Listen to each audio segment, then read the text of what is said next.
We will hear argument this morning in Case 25-332, Trump versus Slaughter. General Sauer. Mr. Chief Justice, and may it please the Court. In SELA law, this Court held that the President's power to remove and thus supervise those who wield executive power on his behalf follows from the text of Article 2, was settled by the first Congress, and has been confirmed by precedent, including at least 9 decisions of this Court from Ex parte Hennon through Trump against United States. Humphrey's executor stands as an indefensible outlier from that line of authority. It's holding that federal agencies can exercise quasi-legislative and quasi-judicial powers that form no part of the executive power has not withstood the test of time. That holding was gutted and refurbished in Morrison, but this Court correctly rejected the refurbished version as providing an amorphous test with no limiting principle. Respondent now proposes a third update to Humphreys, which this Court has already rejected as making no logical or constitutional sense. Humphreys must be overruled. It has become a decaying husk with bold and particularly dangerous pretensions. It was grievously wrong when decided, and cases from Morrison to Trump have thoroughly eroded its foundations. The Court has repudiated Humphrey's reasoning and confined it to its facts, but it continues to generate confusion in the lower courts, and it continues to tempt Congress to erect, at the heart of our government, a headless fourth branch, insulated from political accountability and democratic control. As Justice Thomas wrote in SELA law, Humphreys poses a direct threat to our constitutional structure and, as a result, the liberty of the American people. And as SELA law held, the modern expansion of the federal bureaucracy sharpens the court's duty to ensure that the executive branch is overseen by a president accountable to the people. I welcome the court's questions. General Sauer, could you give us one example of a permissible restriction on the authority to remove a principal officer? We don't believe there are permissible restrictions on principal officers of the United States who exercise the executive power. Now, there may be separate issues relating to particular historical pedigrees. In this case, in a multi-body agency such as the FTC, is there any permissible restriction? No, this court in Trump against the United States held that the president's power to remove officers wielding the executive power is conclusive and preclusive. How far do you go with that?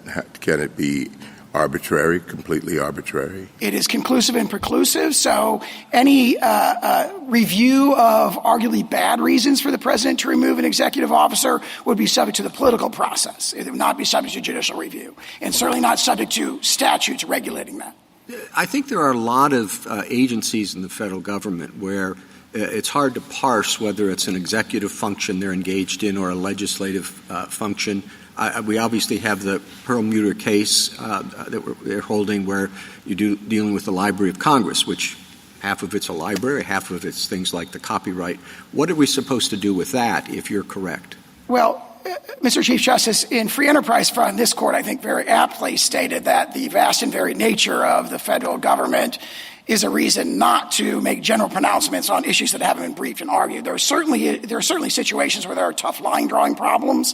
You raised the Perlmutter case as one that may raise arguments of that nature. But by and large, the sort of insight that goes from Morrison to FCC against Arlington and to SELA law recognizes that these multi-member agencies that are exercising what this court has repeatedly recognized as quintessential executive powers, like the FTC, rulemaking, adjudication, investigation, seeking of civil enforcement power, litigation, seeking civil enforcement powers, or civil enforcement remedies, and so forth. Those are not close cases. Yeah, I mean, I appreciate your point about not deciding cases that aren't before us, and I meant the Perlmutter case as an example.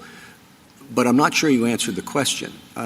Is this a severance issue? Do we say the agency is okay so long as half of it survives in one branch and half in the other, and if so, who gets to decide that? For the vast majority of these agencies, I think SELA law pointed out there's maybe about 24 executive agencies that are multi-member structure and have removal authority. I think the logic of this court adopted it for severability in Free Enterprise Fund and SELA law, and Collins indicates that in the vast majority of cases, there would be an excision just of the removal authority. Now, if there are agencies that kind of straddle the line between legislative and executive, that might present harder severability conflicts. Why is that severability the issue? Meaning, if you think they're wielding power that is inappropriate, why don't we sever that power? I think those very arguments... Instead of the removal power. For example, consider an agency like the FTC, which is before the court. Virtually all of its powers. I can't think of a power that exercises this. But most of those powers were part of Humphreys. This court, even in Sheila Law, and all of the cases you've mentioned since, have said that Humphreys is controlling law. You're asking us to overturn a case that has been around for nearly 100 years, correct? 90 years, I believe. 90 years. What other cases have we overturned that have had a pedigree of 100 years? Pennoyer against Neff was overruled by Schaefer against Heitner on its 100th birthday. That was an economic case. What other case? For example, Erie overruled a Swifty Tyson 96 years later. Those are two examples. There's at least 13 But which other case has fundamentally altered the structure of government?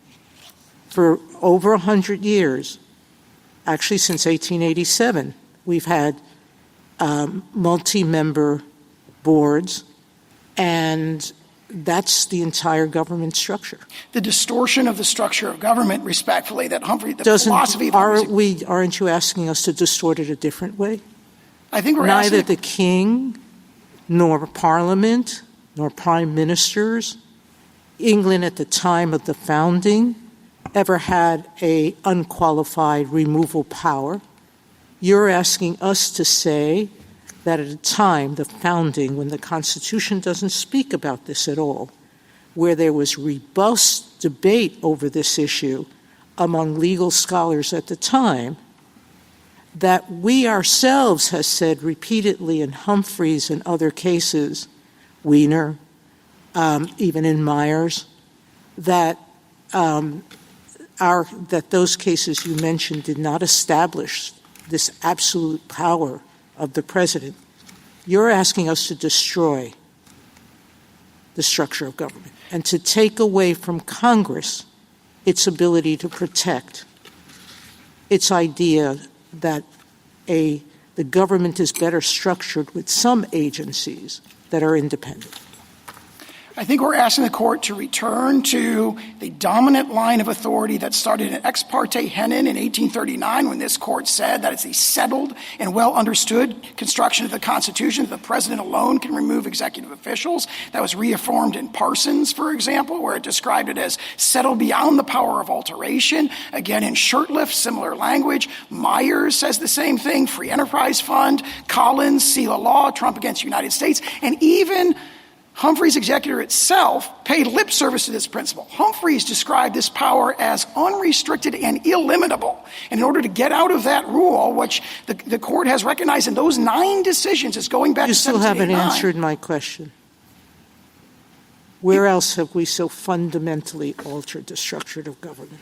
I think the fundamental alteration of the structure of the government was ushered in by Humphreys, and then the Congress kind of took Humphreys and ran with it in the building of the monstrous administrative state and the proliferation of independent agencies that are insulated from democratic control. Independent agencies have been around since the founding. The Sinking Fund, the War Commission. We've had independent agencies throughout our history.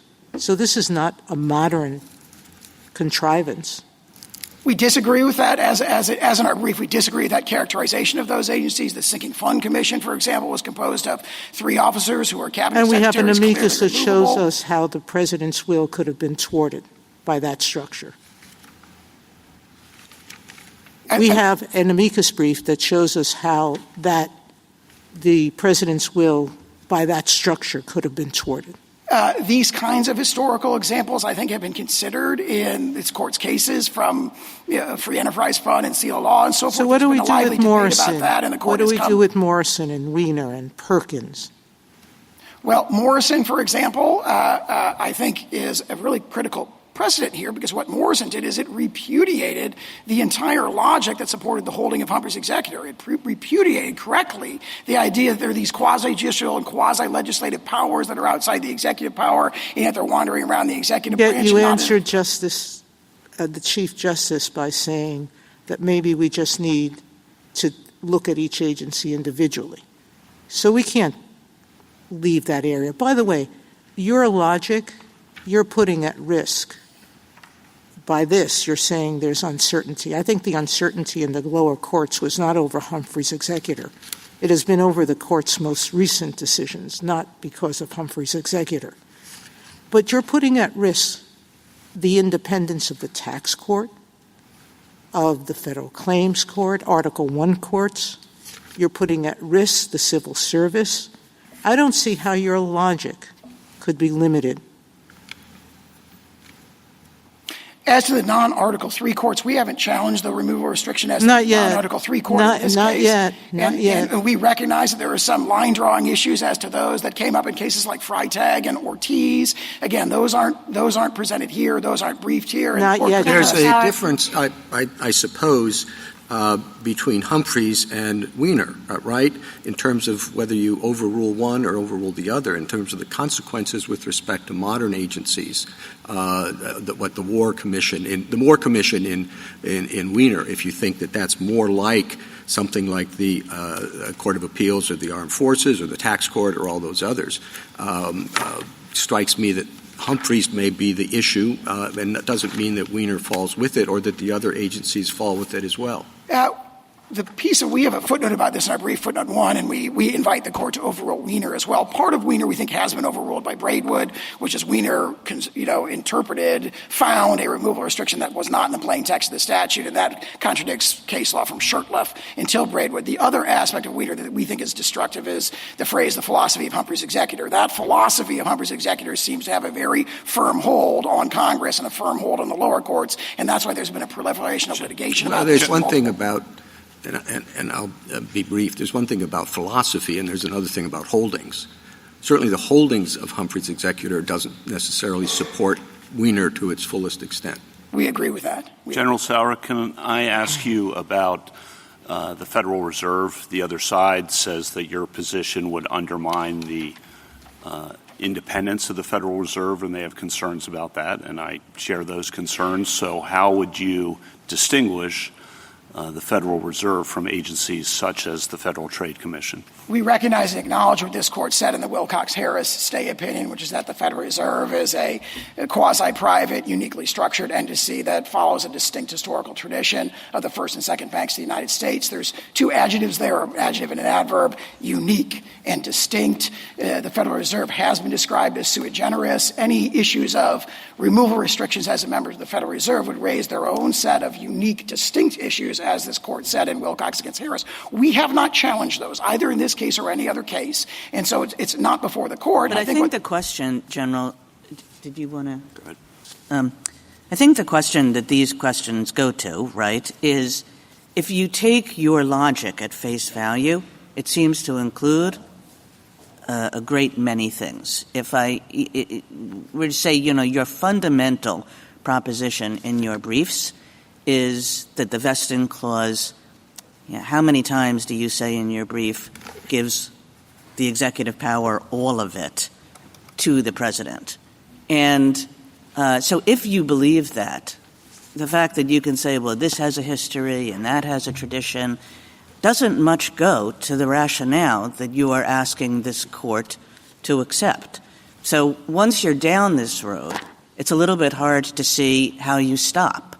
And I think that that's one question. I mean, there's another question about whether you should start at all. But one question is, if you accept that proposition, which is the fundamental proposition of your brief, it does not seem as though there's a stopping point. Yeah, I think it's a proposition of our brief, but those are obviously quotes from these courts' opinions. So it isn't that we have gone down this road. I think the court has been down this road. The country has been down this road since the decision of 1789. Again, Ex parte Hennon describes this as settled beyond doubt. Again, Parsons, which anticipates all the analysis of Myers, says the very same thing. This is beyond question that there's this removal power. And keep in mind, that's 1897. It's well after the bitter interbranch disputes about the Tenure of Office Act. It's after Congress started engaging in this proliferation of restrictions on the removal of inferior officers. Well, let me ask you how you would justify and how you would justify consistent with the proposition that all executive power is vested in the president. Let's start with Article I courts. How would you justify keeping those courts? Well, those courts, the determination would have to be made on a court-by-court basis, so to speak, as to whether or not they're engaging in the executive power. There may be tough line-drawing questions there. I mean, I thought that one of the things that we've said, again, in many, many cases, is that even though they're engaging in adjudicative functions, they have to be executive by their nature. There's a dispute about this. I think basically lurking beneath the surface in the discussions in Ortiz, if they are indeed exercising executive functions, then the logic of this logic would apply. Go ahead, please. No, go ahead. I'll go. Is it a possibility, let's say you have an agency that is, pick a number, 85% is judicial, some of the judicial entities that have been talked about in the briefs. And a smaller percentage is some executive function that they do, whether it's issuing rules or whatever. Is there a principle that you would sever out the smaller little tail on the dog and allow the judicial functions to go on?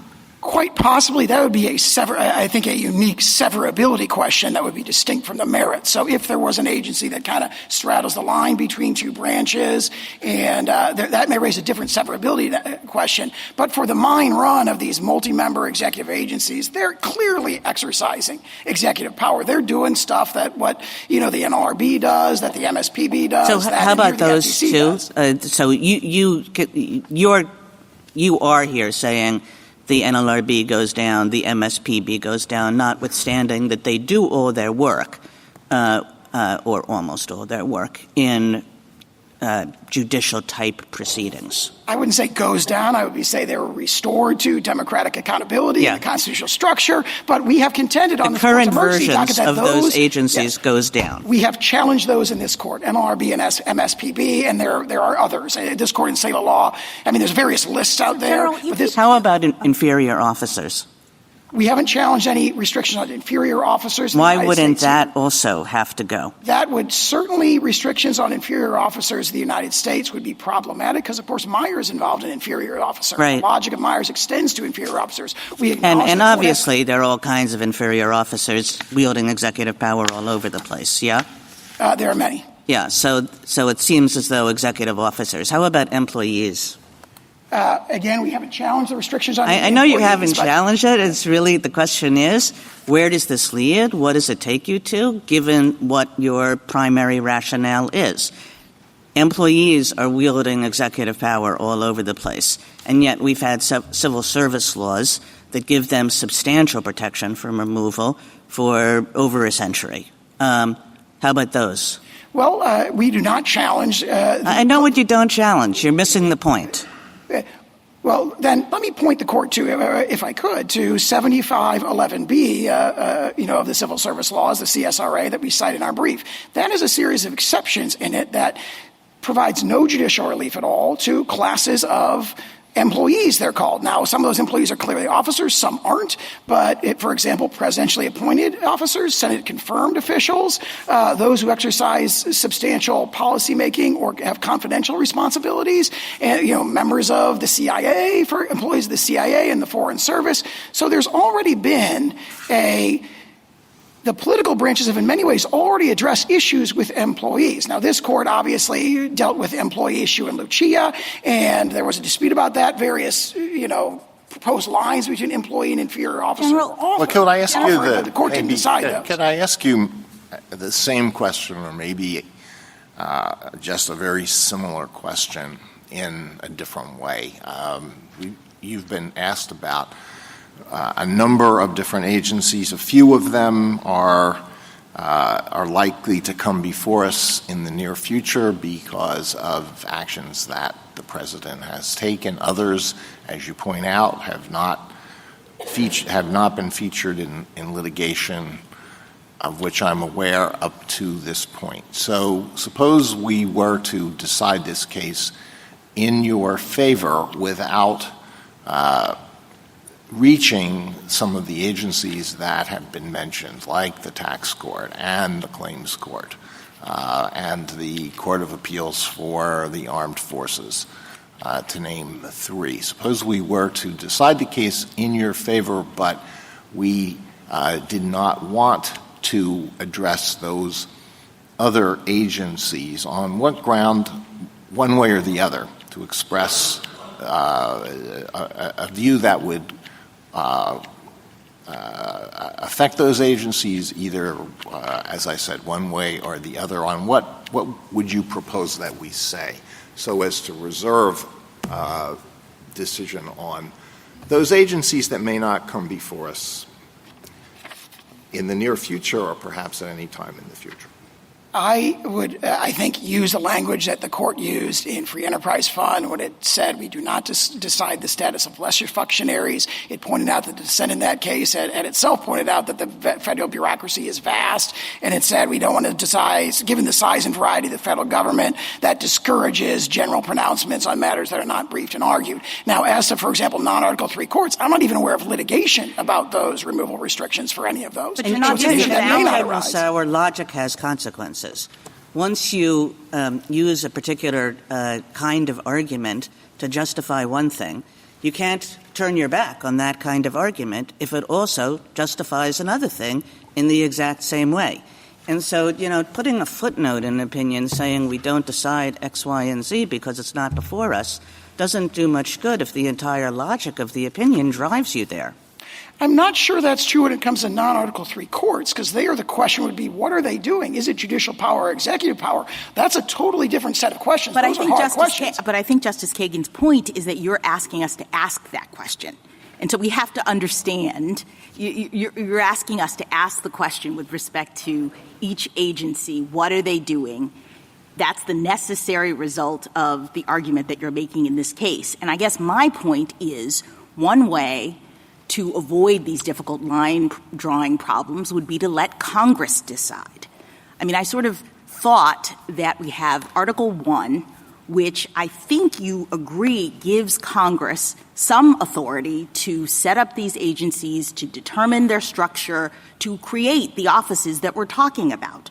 So it seems to me that that greater power, we should at least think about whether it should include the power to determine the term of office, the extent to which people can be removed. And I appreciate that Article 2 has some language in it that you're pointing to, but as Justice Sotomayor pointed out, the Constitution does not speak specifically to removal. You're asking us to infer this based on the Constitution's structure, and I don't know why we'd make that inference when the power to create agencies and set everything up lies with Congress.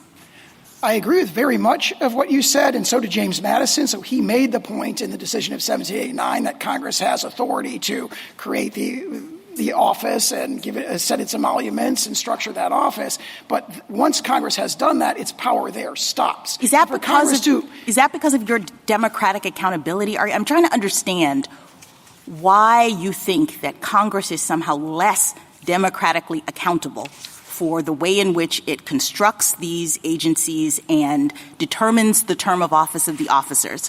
You seem to think that there's something about the president that requires him to control everything as a matter of democratic accountability, when on the other side we have Congress saying we'd like these particular agencies and officers to be independent of presidential control for the good of the people. We're exercising our Article 1 authority to protect the people by creating this independent structure. And I don't understand why it is that the thought that the president gets to control everything can outweigh Congress's clear authority and duty to protect the people in this way.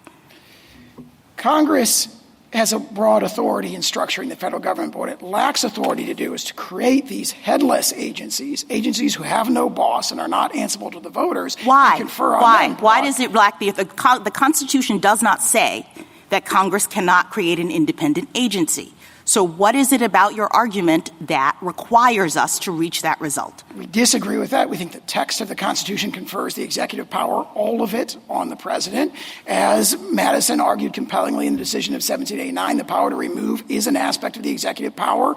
Further, the text of the Constitution includes the take care clause. The take care clause, as the court has said virtually every time it's discussed this, the text of the Constitution includes the necessary and proper clause, which gives Congress the authority to determine, set up, et cetera, these agencies to protect the interests of the people. So we have a conflict, I guess, and I'm just wondering why the president's interests in the way that you described them win. You can answer the question. It is not proper under the necessary and proper clause for Congress to peel away executive power from the president and give it to someone who's not answerable to the voters. Thank you. Justice Thomas? Justice Alito? Let me follow up on two things that have come up thus far. It certainly is an interesting argument. It's an interesting constitutional argument. It's an interesting political science argument about the advantages and disadvantages of allowing Congress to impose removal restrictions on executive branch officers. When would you say the court crossed that bridge, and what have we said about that bridge in recent decisions? Recently, the court, and in many decisions, the court has pointed out that the framers of the Constitution were not trying to prioritize efficiency or convenience. They were deliberately creating a separation of powers where the branches would check each other, and that's why the court should have sharpened rather than blunted review of encroachments by Congress that involve peeling away executive power. Well, I mean, there's an argument that the Constitution doesn't say anything about the president's removal authority, and therefore Congress should have free rein in that area, on that question. When did the court cross that bridge? I think the court, if you're saying cross that bridge, I mean, when did the court adopt that view? When did the court say that, no, Congress doesn't have plenary power to impose removal restrictions on executive branch officers? No later than Ex parte Hennon in 1839, when the court said that, referring to the decision of 1789, that this is the settled and well understood construction of the Constitution, that the president alone has the removal power. How about Myers? Myers was also very clear on that in 1926. And in fact, Humphrey's executor itself paid lip service to it, even though its heart was far from it. It's been suggested that if we were to rule in your favor about the Federal Trade Commission, put aside these other agencies, just about the Federal Trade Commission, which is the issue that's before us, the entire structure of the government would fall. You want to take a minute to address that? The court in, I think, Free Enterprise Fund or Seal Law talked about these kind of predictions of doom, and the sky did not fall when the removal restrictions were removed from the CPSC and the PCAOB. So also if the FTC, the MSPB, the NLRB are made subject to political process and the political discipline of being accountable to the president, the sky will not fall. In fact, our entire government will move towards accountability to the people. Thank you. Justice Sotomayor? Counsel Myers, which you rely on, was signed by a number of judges. One of them was Justice Sutherland, and he was the author of Humphrey's executor. So 4 out of the 9 justices who signed on to Myers signed on to Humphrey's. So you're thinking, or you're arguing, that the reasoning of the more current justices on this court have more purchase than the views of renowned jurists like Holmes and Brandeis, who dissented in Myers, of people like Justice Story, who disagreed with this proposition. You're suggesting that we have a better view than either Congress or all of those previous justices about what absolute executive power means. That's basically your argument. All those justices in the past have been wrong, and the current ones are right, or at least the current ones of the Judicial law majority. I'd say two things in response to that. I think the court was correct in the following decisions: Ex parte Hennon, Parsons, Shurtleff, Myers. Those all See the involved law. different and distinguishable situations. Now, with respect to the one component of government that you're not speaking about, when the FTC was created, as has been the case with most of these independent agencies like the Federal Reserve, particularly there, but not that much lesser with the FTC, Congress emphasized the importance of independency and the prestige that independence would give to the decisions of agencies who are going to subject the public to rules and regulations of which there might be burdens. And that independence is being taken out or undercut completely. Why are you so sure that Congress would have preferred to have the independence narrowed than not to have the agency at all? Some of my colleagues have suggested in prior cases that we shouldn't be engaged in the severability actions at all. But here you are arguing that, no, we should be doing that. Why? Are you going to be consistent?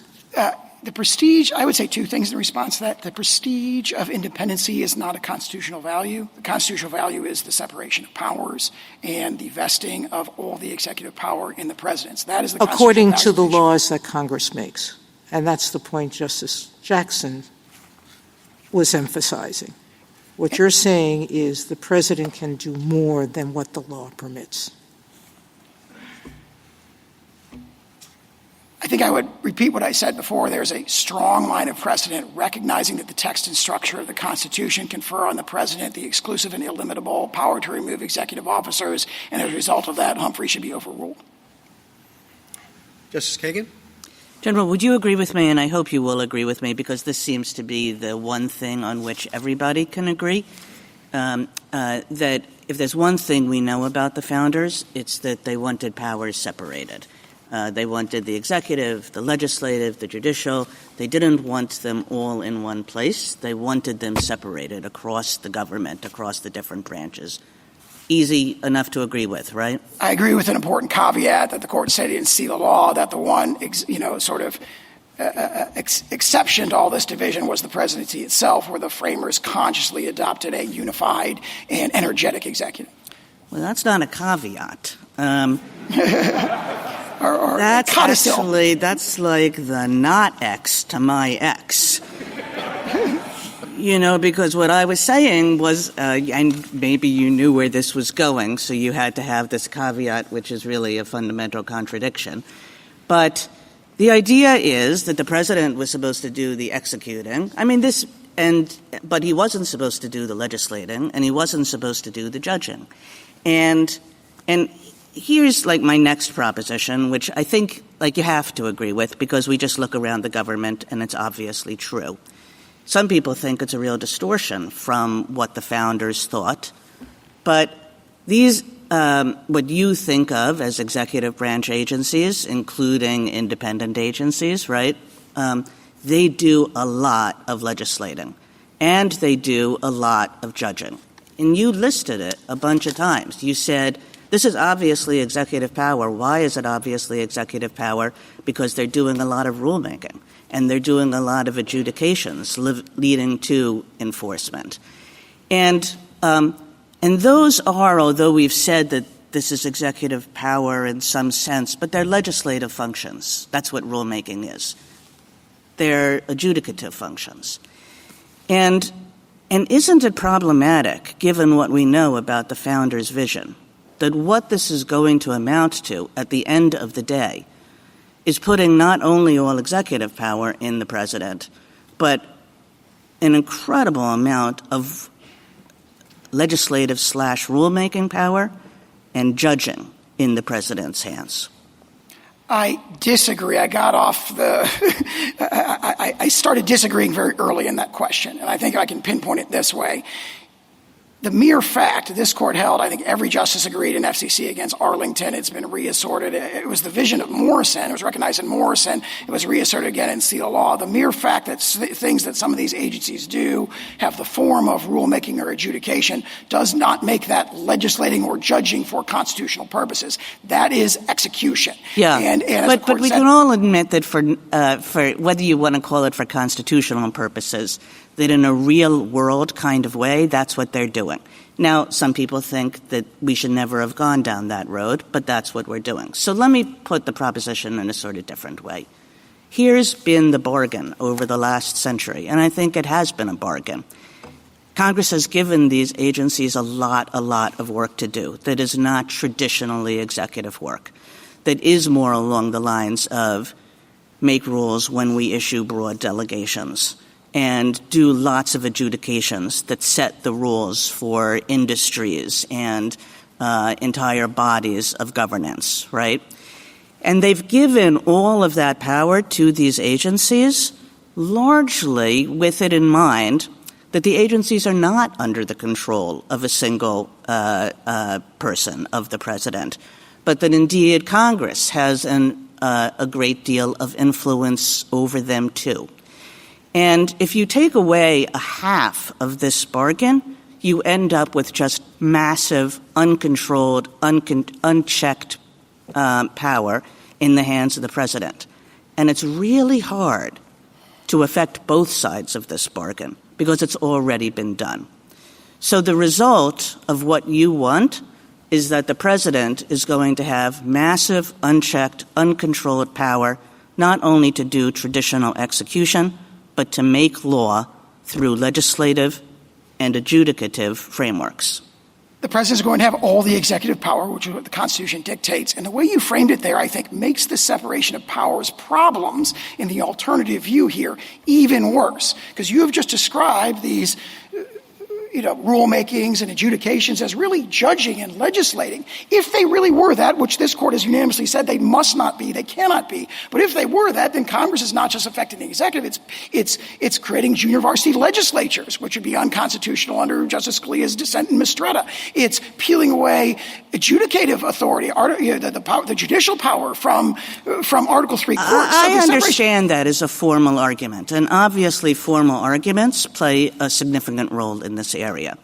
But they shouldn't blind us to the real-world realities of what our decisions do.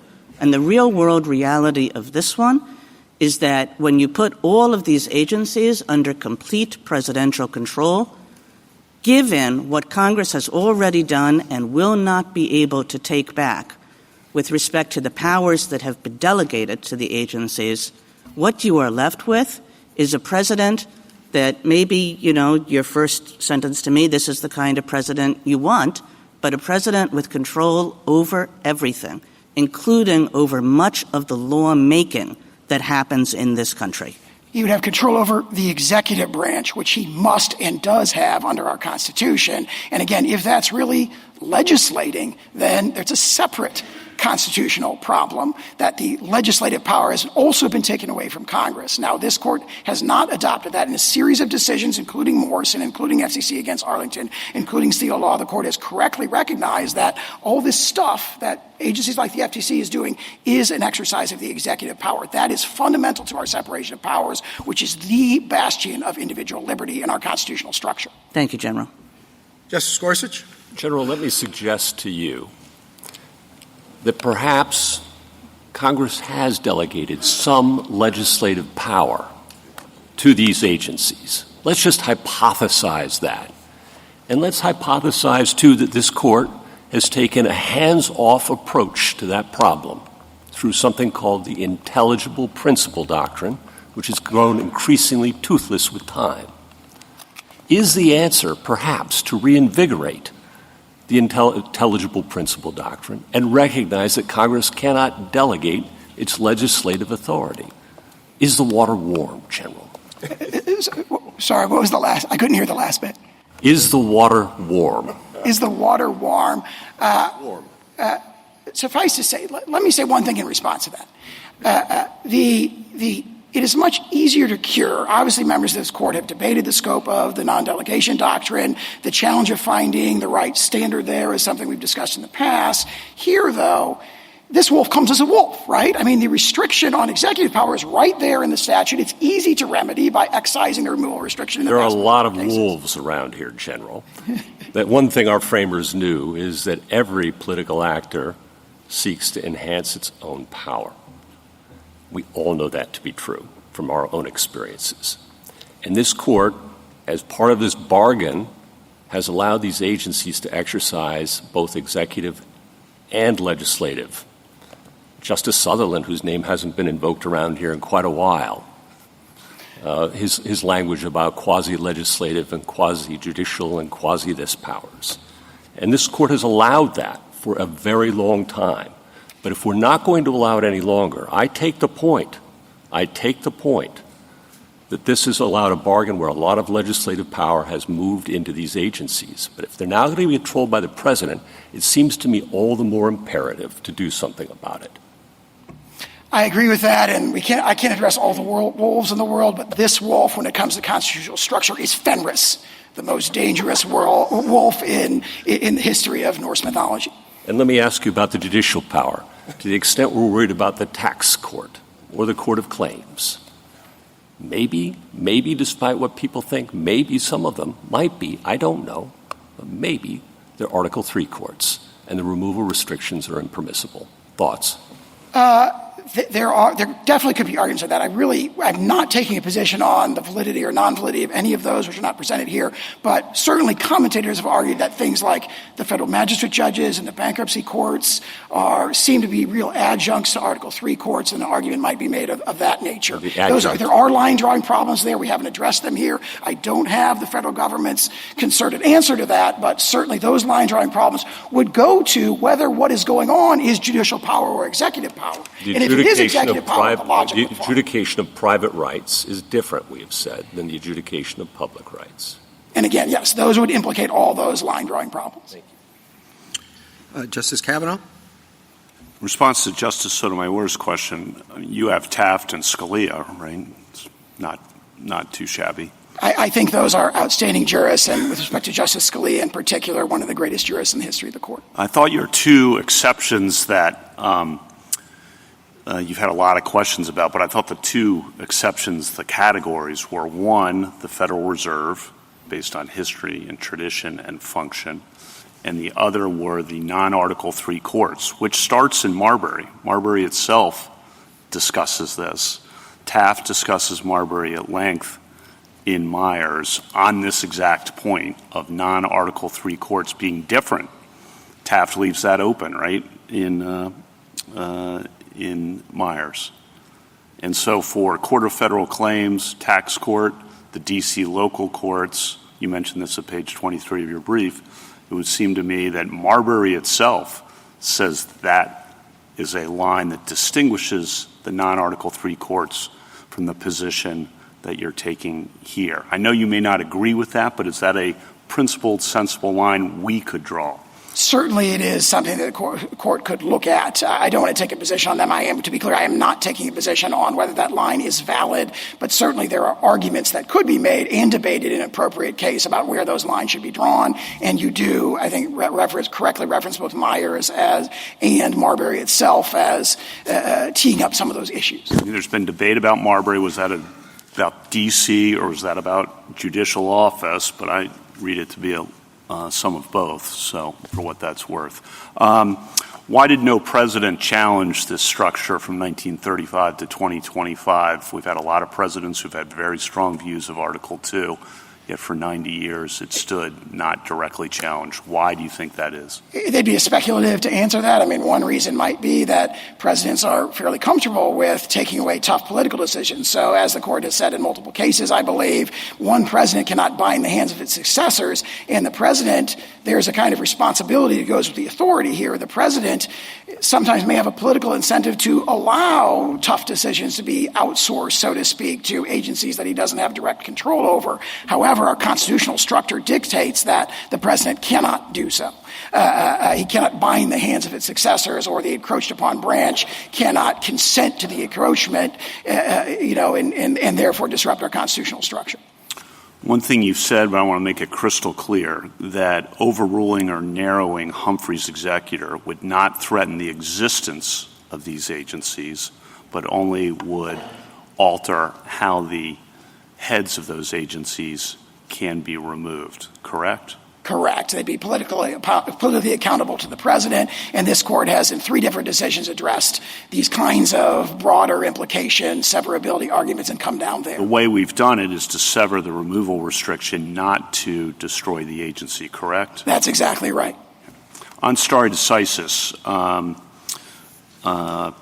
you used the word dangerous, I think, in your opening about the independent agencies. One of the things we consider are not only how wrong it was and reliance interests, but the real-world impacts. And I think just give you a little bit to explain why you use the word dangerous when talking about independent agencies, if I heard that correctly. And maybe to return to the exchange I had with Justice Kagan, the real-world consequences here are human beings exercising enormous governmental authority with a great deal of control over individuals and business, small and large businesses and so forth, who ultimately do not answer to the president. That's a power vacuum. The president is answerable to the voters. They have no boss. And regardless of what happens, when there's a power vacuum, somebody's going to come into that power vacuum. So is it Congress that many commentators have noted actually exercises substantial control over these independent agencies through budgetary functions and through oversight functions? Is it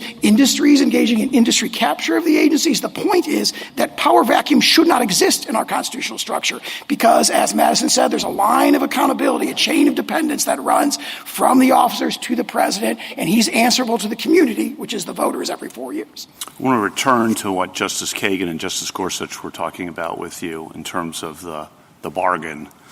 And I think broad delegations to unaccountable independent agencies raise enormous constitutional and real-world problems for individual liberty, as you just mentioned. I've obviously said that many times in prior opinions. I thought one aspect of that we've taken great steps to correct has been the major questions doctrine over the last several years to rein in what Justice Kagan was talking about, these broad delegations, to make sure that we are not just being casual about assuming that Congress has delegated major questions of political or economic significance to independent agencies or to any agencies for that matter. You want to speak to the major questions doctrine and how that fits into your answer? Suffice to say that the major questions doctrine is not a substitute for the president's removal power. It may have done some work in backstopping the fact that we do have these independent agencies without a political discipline, but the president's removal power is what is dictated by the Constitution, that the president must have the power to control, and that these agencies, the one who has the power to remove is the one who is the person that they have to fear and obey. Sorry to prolong this, but on the second question presented, I just want to touch on that quickly. This is about the reinstatement argument that you make. I have some real doubts about that argument. We don't need to reach it, of course, if we agree with you on the first question. I have some doubts about that because that really would be an end run around the exceptions you had identified earlier for the Federal Reserve or for the non-Article 3 courts. In other words, you could just remove those people, and so long as you continue to pay their salary, you wouldn't have to reinstatement. That strikes me as really destroying the categories that you had identified as potential exceptions. So I'm concerned about your reinstatement argument on question 2, and just want to give you a chance to address that. Maybe I could just say 2 things. I think that this court in its Wilcox-Harris stay opinion said something very telling. It's not binding on this issue, but it's very persuasive when it talked about how when it comes to the balancing of harms, the injury to the government from being forced to take back into the fold an executive officer that the president's really already ejected from the fold outweighs the interest of even a wrongfully removed officer, as I read that sentence, wrongfully removed officer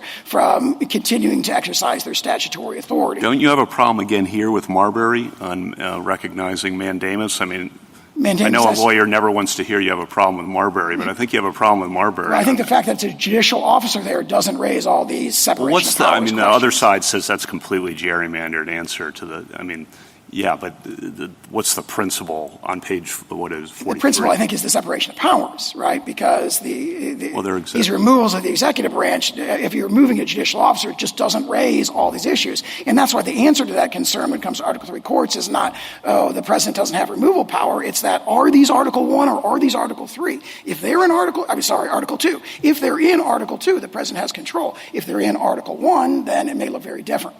Thank you. Justice Barrett?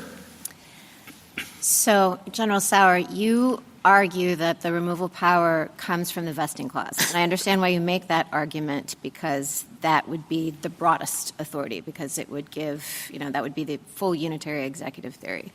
But there are other theories of where the power could be located. For example, if it was part of the take care clause, then it might be more limited, because it might apply only or give removal authority only over those officers who exercise significant discretion, or it might be an adjunct to the power of appointment, which would mean that inferior officers didn't come within it.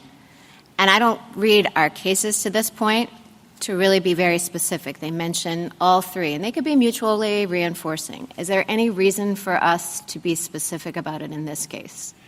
I think the court ought to adopt, as I read the cases, virtually every time the court has decided this, certainly in Seal Law and Free Enterprise Fund, but also going back to the 19th century cases, the court looks to both the vesting clause and the take care clause. And then in other cases, it also refers to the appointments clause and how the power to remove also flows with the power to appoint. So you have three kind of mutually reinforcing textual bases to place what, again, the court's decisions from ex parte Hennon through Humphrey's executor decided as a settled beyond doubt, exclusive and illimitable power of removal. So I think the text of the Constitution supports what you've referred to as the strong theory, and that's, I think, repeated again and again in this court's decisions, where it started with the vesting clause. And, of course, it's the logic of Madison's statements on the floor of Congress in the decision of 1789. Well, let's see. I know that obviously, I understand that's your first-line position, and I do think that you could go back through the cases and find that, and I agree with you that we mentioned the vesting clause. I agree with you it comes up in the decision of 1789, et cetera. But what I'm asking is there any reason that we have to? Because it seems to me that they're very hard questions. Justice Kagan in particular was pushing you on them about what the limits of your logic would be. And it seems to me that, and there's some dispute among this in the amicus briefs and the scholarship about which portion of Article 2, or if it's in the appointments clause, would be the source of this authority. And is there any reason we have to decide that here, given that it might be relevant to some of the harder questions about limiting principles? I don't dispute that there might be narrower grounds on which the court could rule, but we'd encourage the court to adhere to the logic of all those decisions. Again, I've discussed 9 decisions from 1839 to 2024 that talks about this removal power as exclusive and illimitable, conclusive and preclusive, and so forth. I mean, that really is the line of this jurisprudence. It's a compelling logic that Madison successfully advocated on the floor of the first Congress, and we would. So we have to do vesting clause.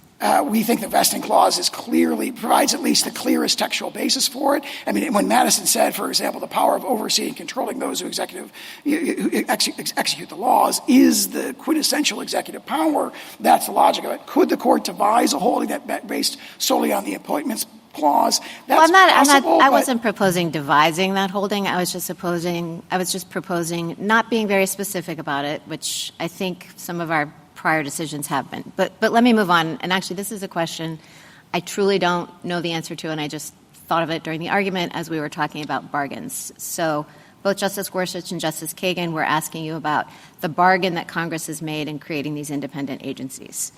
And I was struck by, I remember Justice Gorsuch brought up in the tariffs argument the fact that that tariff statute had a legislative veto originally. I don't know whether the original 1935 FTC Act from Humphreys did or did not.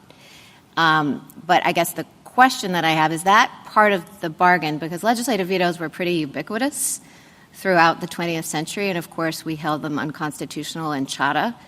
And if you had a legislative veto, even if Congress wasn't exerting itself the authority to fire the head of one of a member, multi-member board, it could override decisions that the agency made. But I think I gather your point, part of your response to Justice Jackson, about why these agencies are different is it's not like they're answering to Congress either. Congress creates them, and it might put the removal restriction on them, and that might limit the president's authority. But they're not answering to either the president or to Congress. But when the legislative veto was in place, there was some measure of congressional control that is perhaps more significant than budgetary restrictions. I just wondered if you could speak to that. Two things. INS against Chadha correctly recognized that there was legislative I wasn't control. questioning Chadha. Yeah, and Chadha, I think, very powerfully explains that that's terrible. That is a huge separation of powers problem when Congress is attached a string to its delegation to control what executive officers are doing. And then the historical point that in Chadha, by the time of Chadha, that had been in legislative vetoes had been in place since 1932, over 50 years. There were 196 statutes with 295 legislative vetoes, and this court said they're unconstitutional. And the fact that Congress likes this encroachment power so much sharpens rather than blunts the court's review. But that's not quite the question that I had. I guess what I was wondering is, do you think it's part of the reason Congress was willing to infuse agencies with a lot of the broad powers? Justice Kagan was pointing out they now exercise a lot of rulemaking power. There's a lot of adjudicatory power. And I'm not questioning Chadha. I think Chadha, rightly, as you said, made the separation of powers point that Congress can't retain this power for itself. But I guess what I'm saying is, having lost that check, maybe these independent agencies have become something that Congress didn't intend or anticipate even at the point that it set it up, which is a point that Justice Gorsuch made in the tariff argument with respect to IEPA. May I just say this? I believe the FTC Act, I'm not aware of it having a legislative veto at any point in its history. I could be wrong about that. But as Chadha points out, legislative vetoes started coming in vogue in 1932, and the FTC Act goes back to 1913. So I'm not sure if that's part of the dynamic. Let me ask you a question about stare decisis. How should we think about reliance interests when it comes to reliance interests in government structure? Justice Sotomayor was pushing you about, had we ever overruled a case that was this old? And you gave lots of examples, and frankly, examples that Erie kind of came out of nowhere in overruling Swift, right? And here I would say there's been an eroding of Humphrey's executor over the years.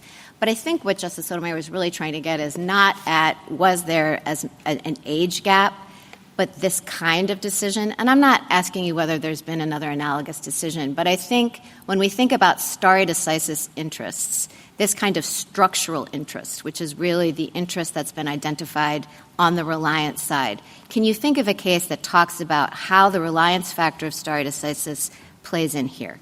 I think Justice Gorsuch's opinion for the plurality in Ramos addresses this when he talks about how you're weighing, here you're weighing an injury to the constitutional structure. If that's not a valid reliance interest, the relevant reliance interest is the reliance of the American people in separation of powers and defending our liberties. If you look at actually like human reliance interests, like, entering into marriage, starting a small business, and so forth, you don't see a lot of people making, decisions in reliance on the fact that there are, multi-member agency commissions have removal restrictions. The only actor here who's arguably relying is Congress, and Congress's act of reliance is itself the violation of the separation of powers. And where that's the case, this supposed congressional reliance interest should be given little or no weight in our view. And then, I think I'll say that.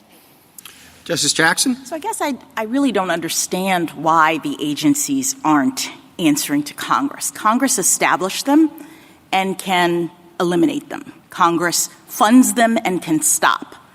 So to the extent that we're concerned that there's some sort of entity that is out of control and has no control, I guess I don't understand that argument. We would say the constitutional actor on the hypothetical who is controlling these agencies is Congress, and that is a huge separation of powers problem. No, I understand. I'm just talking about as a practical matter. Part of your argument seemed to revolve around this notion that there's some kind of thing happening with the independent agency, that the reason why the president needs to control it is because they don't answer to anybody. And what I guess I don't understand is why they don't answer to Congress, which establishes the law that they are bound to follow and determines whether these agencies exist, funds these agencies, all of those things, it would seem to me, would be methods or mechanisms of control. The Constitution requires clear lines of political accountability. So if Congress is sort of informally actually controlling these agencies through like oversight Not hearings. informally, we have a statute. But let me ask you another question. I'm I guess I have a very different view of the dangers and real-world consequences of your position than what you explored with Justice Kavanaugh. My understanding was that independent agencies exist because Congress has decided that some issues, some matters, some areas should be handled in this way by nonpartisan experts, that Congress is saying that expertise matters with respect to aspects of the economy and transportation and the various independent agencies that we have. So having a president come in and fire all the scientists and the doctors and the economists and the PhDs and replacing them with loyalists and people who don't know anything is actually not in the best interest of the citizens of the United States. This is what I think Congress's policy decision is when it says that these certain agencies we're not going to make directly accountable to the president. So I think there's a pretty significant danger that Congress has actually identified and cares about when it determines that these issues should not be in presidential control. So can you speak to me about the danger of allowing in these various areas the president to actually control the Transportation Board and potentially the Federal Reserve and all these other independent agencies? I think the court said it well in Free Enterprise Fund when it said that we can have a government that functions without rule by functionaries. We can have a government that benefits from expertise without being ruled by experts. No, we can have, but I'm asking you about Congress's choice, Congress's decision that in these particular areas we would like to have independence. We don't want the president controlling.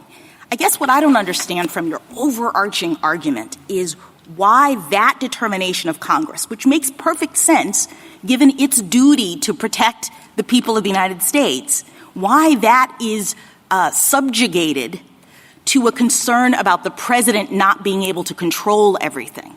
I mean, I appreciate there's a conflict between the two, but one would think under our constitutional design, given the history of the monarchy and the concerns that the framers had about a president controlling everything, that in the clash between those two, Congress's view that we should be able to have independence with respect to certain issues should take precedence.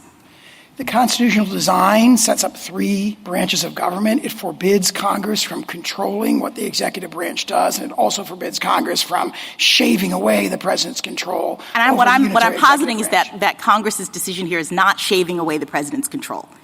You cast it as that, and I appreciate that, but instead what Congress is doing is saying we'd like to have independence, nonpartisan experts working on certain issues for the good of the American people. And I understand that the president would rather control them, but it's not really his decision in the overall scheme of things, I say.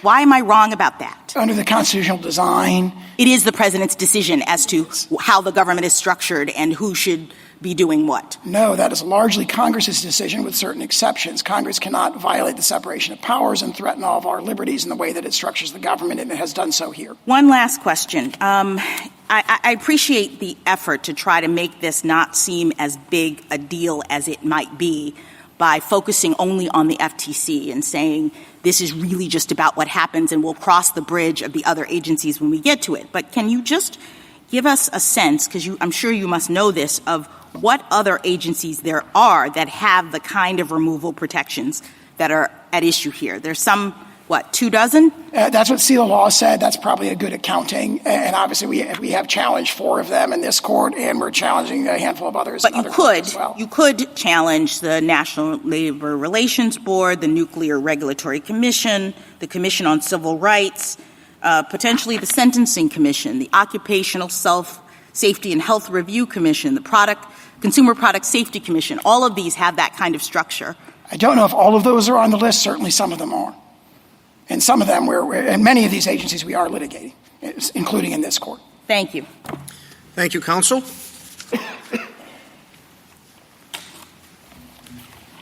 Mr. Agarwal. Mr. Chief Justice, and may it please the court.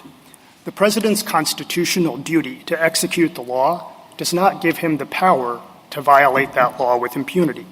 But petitioners claim that the president was free to fire Commissioner Slaughter without cause in violation of the FTC Act as authoritatively construed by this court. And, they urge, even if that firing was illegal, there is nothing that any court anywhere at any time could do to remedy that violation. The district court correctly rejected both arguments, and its judgment should be affirmed. On the merits, multi-member commissions with members enjoying some kind of removal protection have been part of our story since 1790. So, if petitioners are right, all three branches of government have been wrong from the start. Congress and prior presidents have been wrong to jointly create early founding-era commissions and more than 24 traditional independent agencies since 1887. And this court was wrong to repeatedly bless those laws and to unanimously uphold the exact same removal provision at issue here in Humphrey's Executor almost a century ago.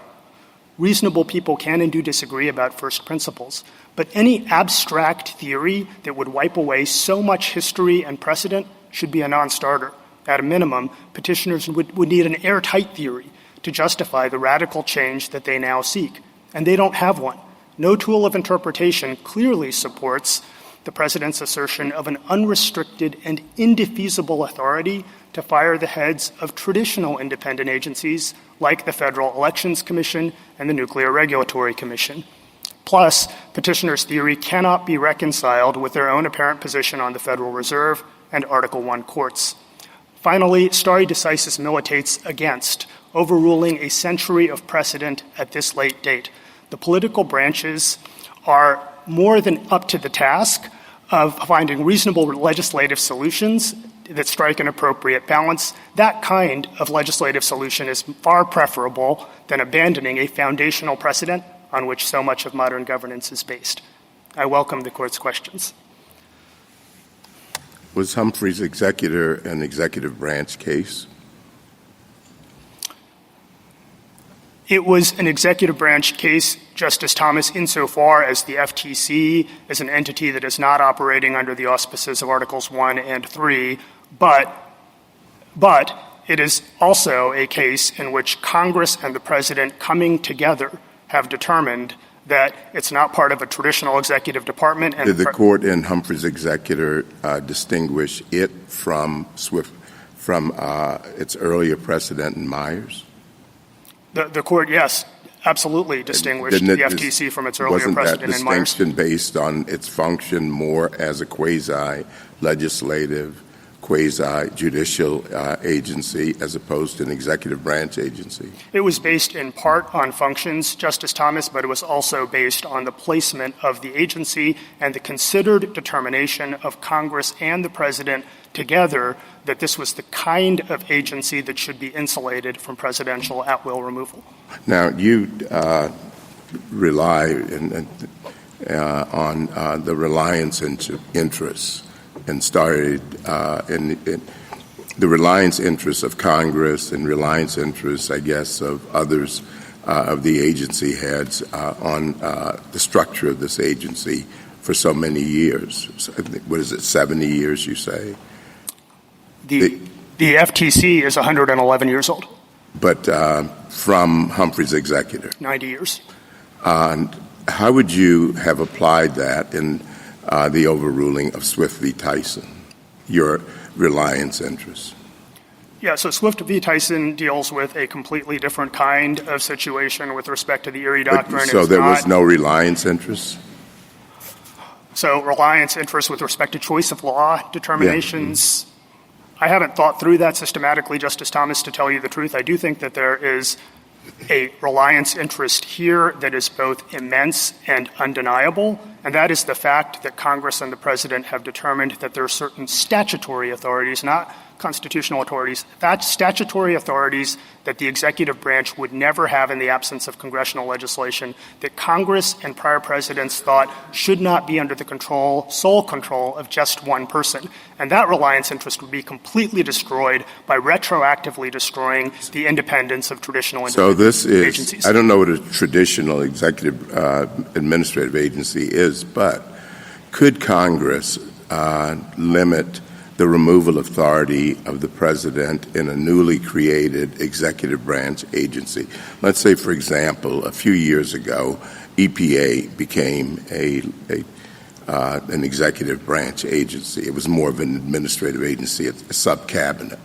Could it, in doing that, limit the removal authority of the president, of the head of the EPA, or Homeland Security? I think it is within the realm of possibility, Justice Thomas, and I don't think that the court ex ante should adopt any kind of categorical rule precluding that. No, I'm trying to, the SG was asked about the logic of his argument. What's the logic of yours? How far does it carry you? If this is an executive branch agency, and your distinction is this is a multi-member agency, why doesn't the logic take you to a single-head agency also? So you're asking whether a single-headed agency could be converted into... No. I haven't gotten there yet, but that would be the next step in order to make them removable, to make the heads of the agency or the principals removable. Mm-hmm.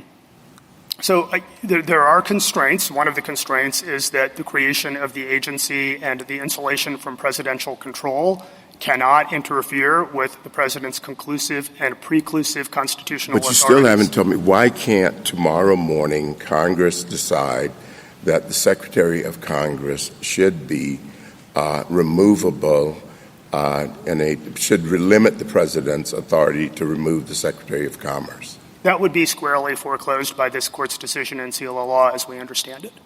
And that is to say, this court in seal of law held that there is a particular serious threat to individual liberty that is posed by single-headed agencies that wield significant executive power. Could Congress convert all these departments into multi-member commissions? The Commerce, EPA, Department of Homeland Security, Department of State, convert them all into multi-member commissions and make them removable only for cause?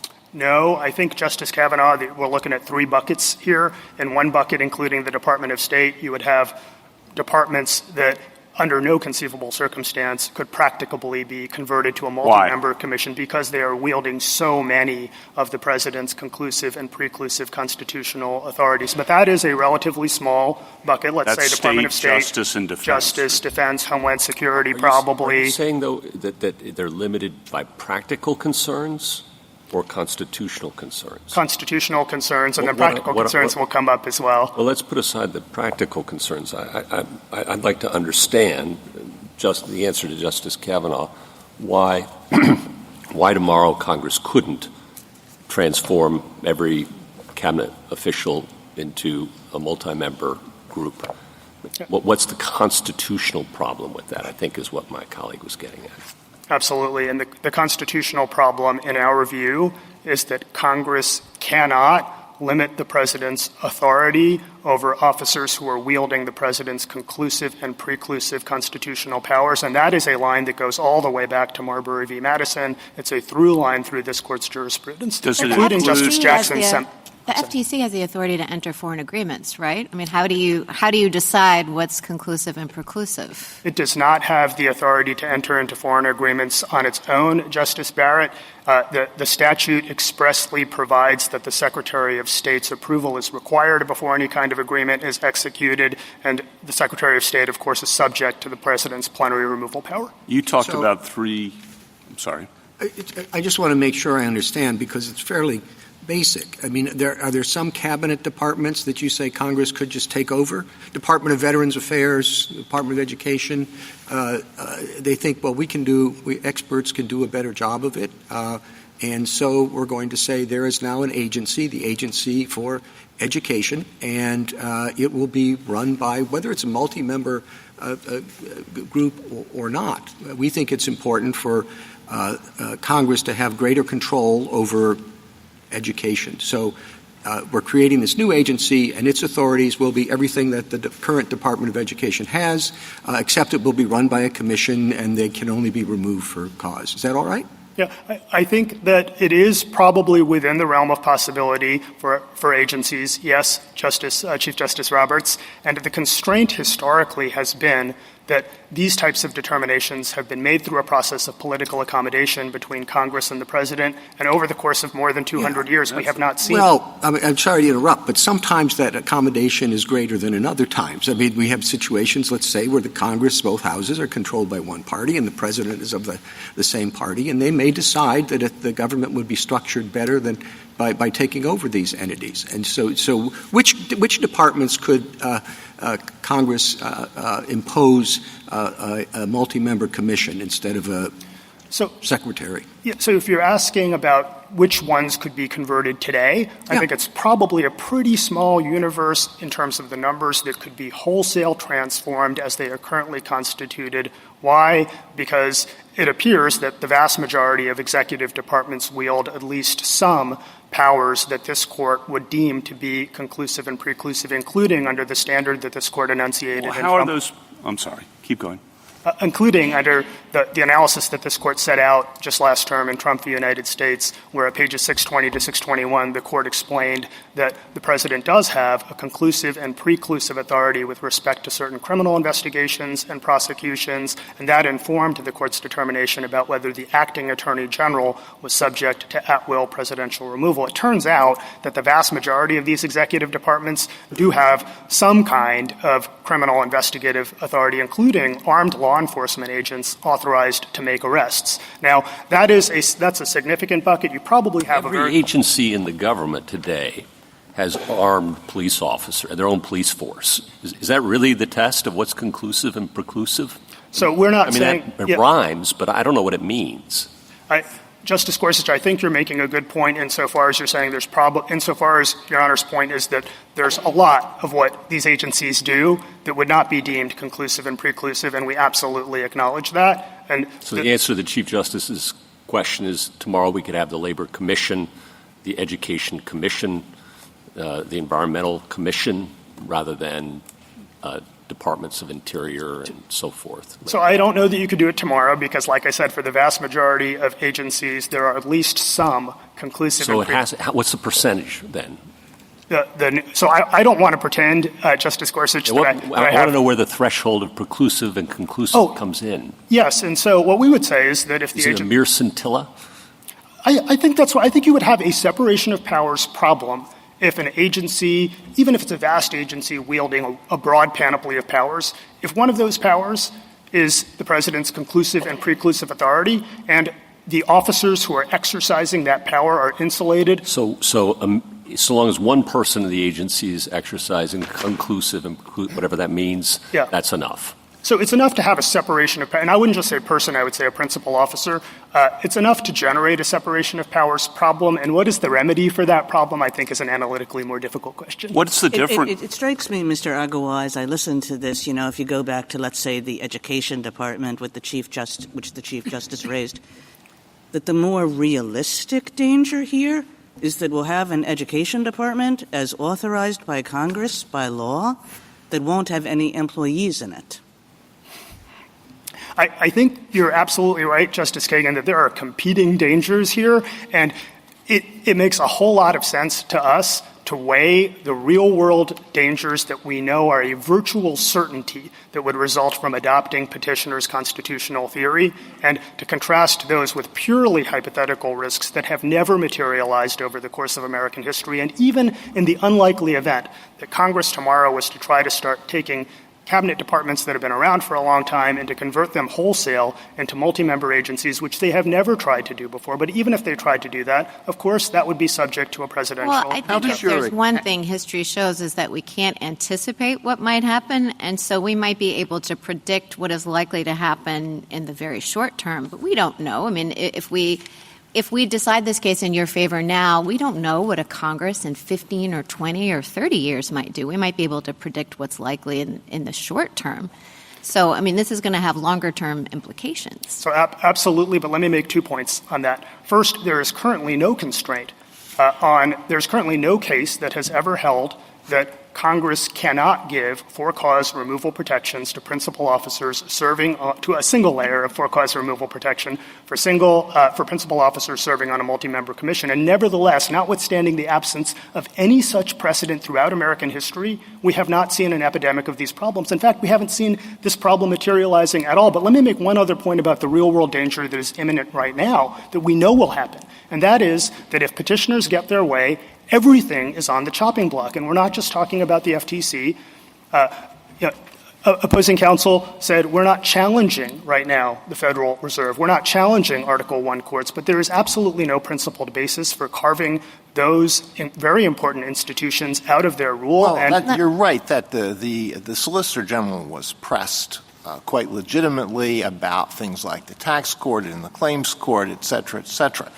But I don't know that you can make the argument that the logic of his argument is going to cause these allegedly revolutionary results without being prepared to explain more concretely than you have the limits of your own argument. I mean, I could go down the list with you of the cabinet officers and ask you whether you think they could be headed by a multi-member commission whose members are not subject to at-will removal by the president. Shall we do that? How about Veterans Affairs? How about Interior, Labor, EPA, Commerce, Education? What am I missing? Agriculture. Mr. Agrawal, are you prepared? Well, there was a question there.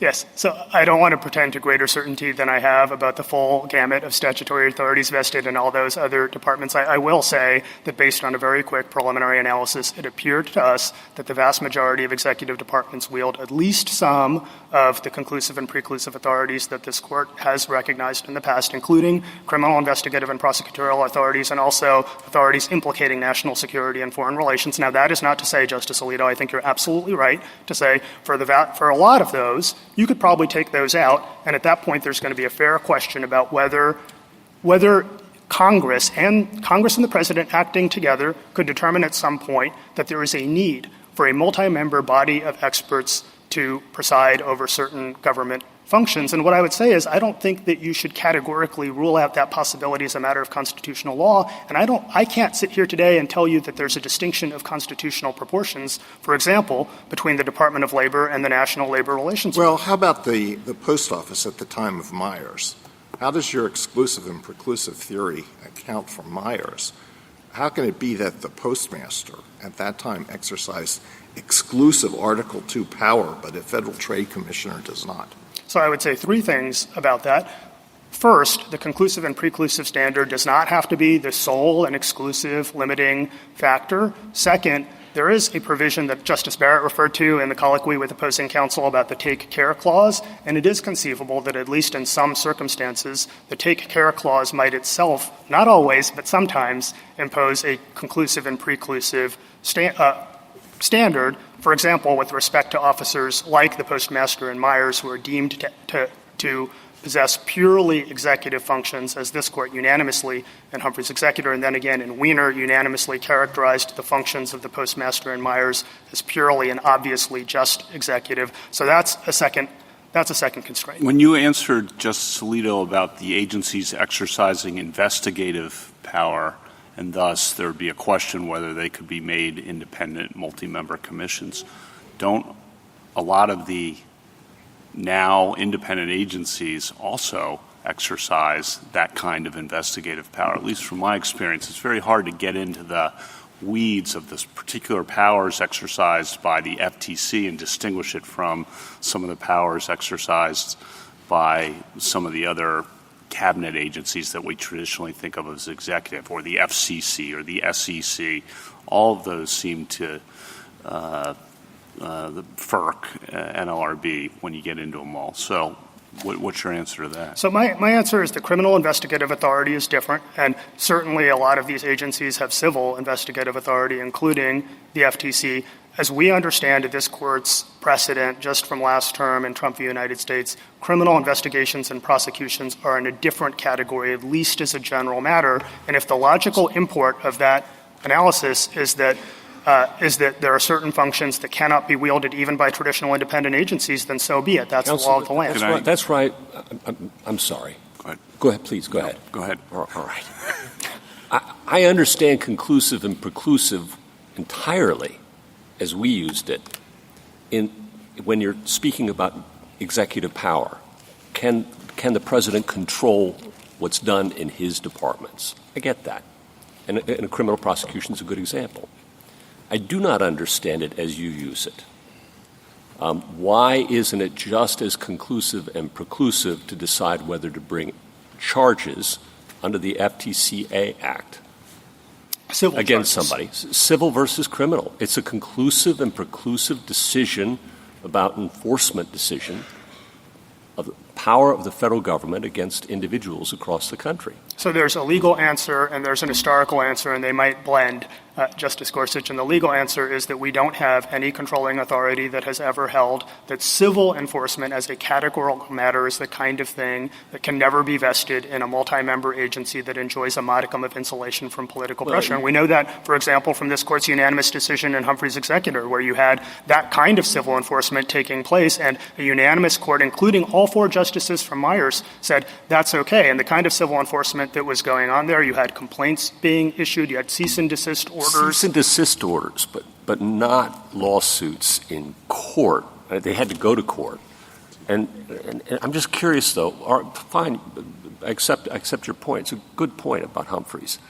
But why isn't that conclusive and preclusive decision whether to use the federal government's full power in a prosecution where you can seek fines and incur all of the penalties that are associated with violating the FTC Act? So I think part of the answer is historical and part of the answer is functional. And on the historical part, we have had all kinds of civil enforcement of federal statutes taking place, including just private statutes that authorize private attorney generals, as this Court has recognized in many, many cases. So you have a long, long history and tradition of private actors wielding kind of enforcing civilly federal statutes. Now, I take the point that civil enforcement on behalf of the government of the United States— That's not the executive power, but criminal actions is the executive power. Yeah, I would not say that's what you're asking us to— No, I would not put it that way. I would not say it's not executive. And in fact, in Selah law— So it is executive? In Selah law, this Court said it's not only executive, it's quintessentially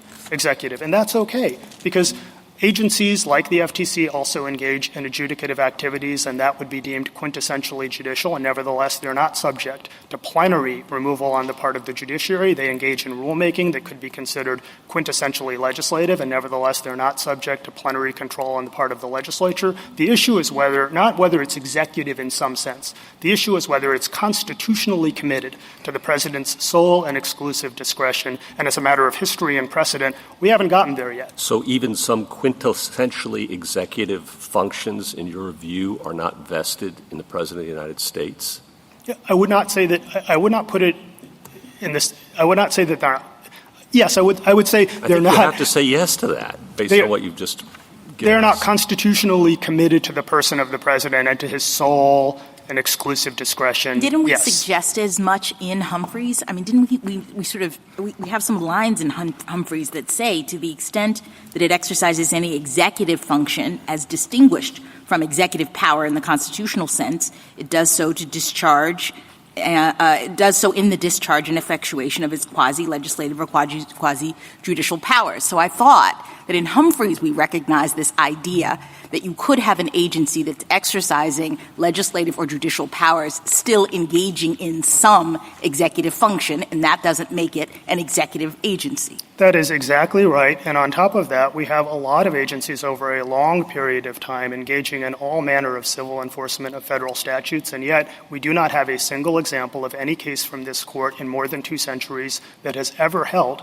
that a single layer of for-cause removal protection cannot apply to a principal officer of an agency wielding that kind of civil enforcement function. And so I think that's like your real point. In other words, You're not asking for some sort of conclusive or preclusive rule. That's not your burden in this situation. You are just saying that the way the law has been interpreted by the court here, the existence of Humphreys and Congress's reliance on these kinds of multi-member agencies for something like 90 years plus, that's the background rule.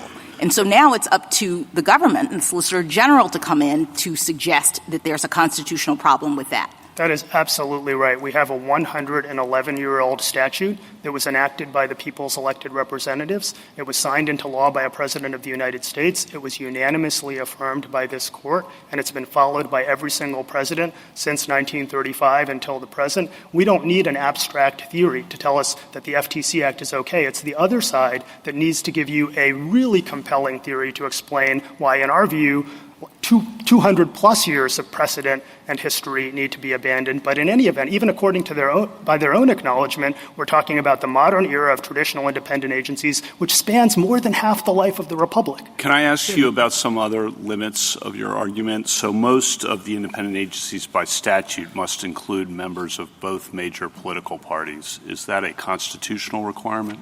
I don't think so. Could Congress create independent agencies with, let's say, 10 or 15 or 20-year terms?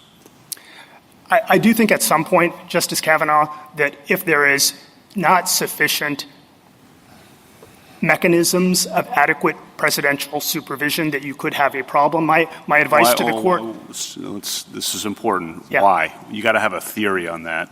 Yeah, absolutely. So there is a take care clause in Article 2, Section 3, and we don't dispute that the activities of these agencies are operating within the purview of the executive branch, and they should be subject to constitutionally appropriate presidential So do they have to turn over with each new president then? So in the case of the FTC, I don't think you want to. And if they don't have to turn over with each new president, what's the difference between 7 years and 20 years, constitutionally speaking? I think our position is that the FTC, no matter what kind of rule that you articulate, would be okay because we have the staggered terms and presidents have the opportunity as a practical matter to influence the composition of the FTC.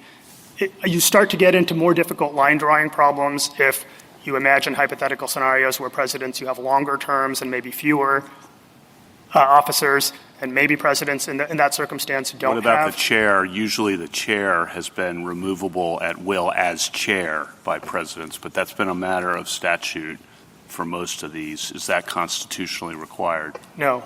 And we know that from Humphrey's executor, actually, because at the time of Humphrey's executor, the chair of the FTC was not removable by the president, and now it was in the Reorganization Act that took place some 15 years later, the president now has that designation. So I think putting those three together, your position would allow Congress to create independent agencies, maybe converting some of the existing executive agencies into independent agencies with no political balance requirement, with a long term, say 10 or more years, and with the chairs not subject to removal as chair. So you can imagine a situation, and I just want to give you a chance to deal with the hard hypothetical, when both houses of Congress and president are controlled by the same party, them creating a lot of these independent agencies with or extending some of the current independent agencies into these kinds of situations so as to thwart future presidents of the opposite party. And to Justice Barrett's point, I don't think we can just say, oh, that hasn't happened, so it'll never happen. Absolutely. And I don't think that you should articulate a rule that categorically rules out the possibility that some statute in the future might not provide for adequate tools of presidential supervision. What would be the theory? I mean, that's what I'm getting at. There's just picking something out of thin air. What is the theory? One textual basis in the Constitution for that would be the Take Care Clause of Article 2, Section 3, which does require the president to take care that the laws be faithfully executed. And this court could hold that that requires that the president have constitutionally adequate means of supervision, such as those that are adverted to in Part 3C2 of CLA law that discusses exactly the types of considerations to which Your Honor is referring, the designation of the chair, the staggered terms provision, and the opportunity to influence the composition of the commission, budgetary tools. All of those the FTC has, and so we're on the right side of the line wherever you draw that line. But I guess the bigger point is that historically, this is a problem. This is a problem that has been resolved through a process of political accommodation, and there's no reason to believe that that process, which has been adequate for a very long time, will not be adequate in the future. But if it is, the court can keep open the possibility that there will be time enough to decide on new constitutional rules. How do you answer the accountability theme, which I think is the theme of the other side, is that independent agencies are not accountable to the people, they're not elected, as Congress and the President are, and are exercising massive power over individual liberty and billion-dollar industries, whether it's the FCC or the FTC or whatever it might be? May I answer? Sure.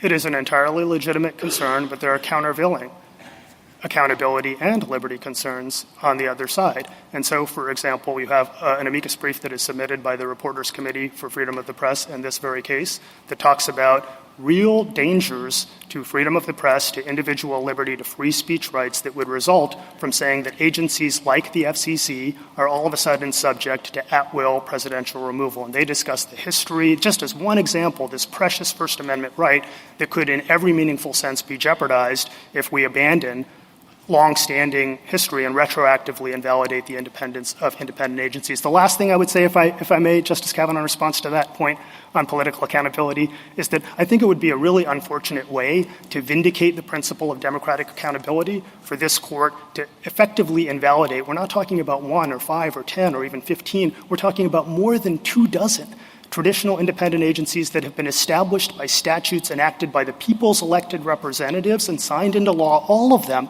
by democratically elected presidents. If it is really true that these kinds of for-cause removal protections, which after all authorize the president to fire commissioners just for good cause, if they really pose this fundamental threat to the republic, petitioners could take their argument across the street and Congress could solve the problem tomorrow. They're not willing to do that. Thank you. Thank you, counsel. You mentioned Humphrey's executor quite a bit, and also seal of law.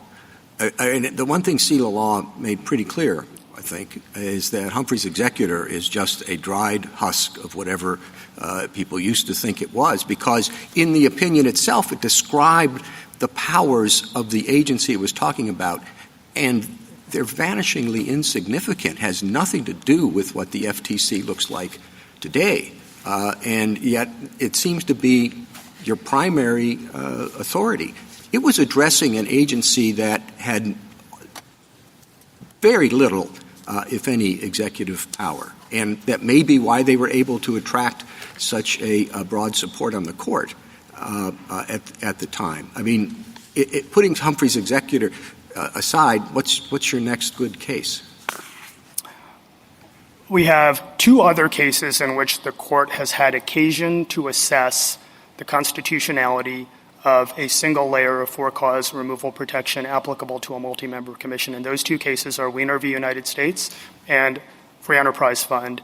In both of those cases, the court unanimously concluded that a single layer of for-cause removal protection does not offend the separation of powers, even with respect to agencies that were wielding what everybody today would consider significant executive authority. Well, certainly Weiner is sort of a protege of Humphrey's and does exercise significant authority, but of an adjudicative nature. And I don't know if that, again, should be considered in a direct line from Humphrey's or an entirely different situation involving adjudicative authority that the court did not say in deciding Humphrey's was at issue.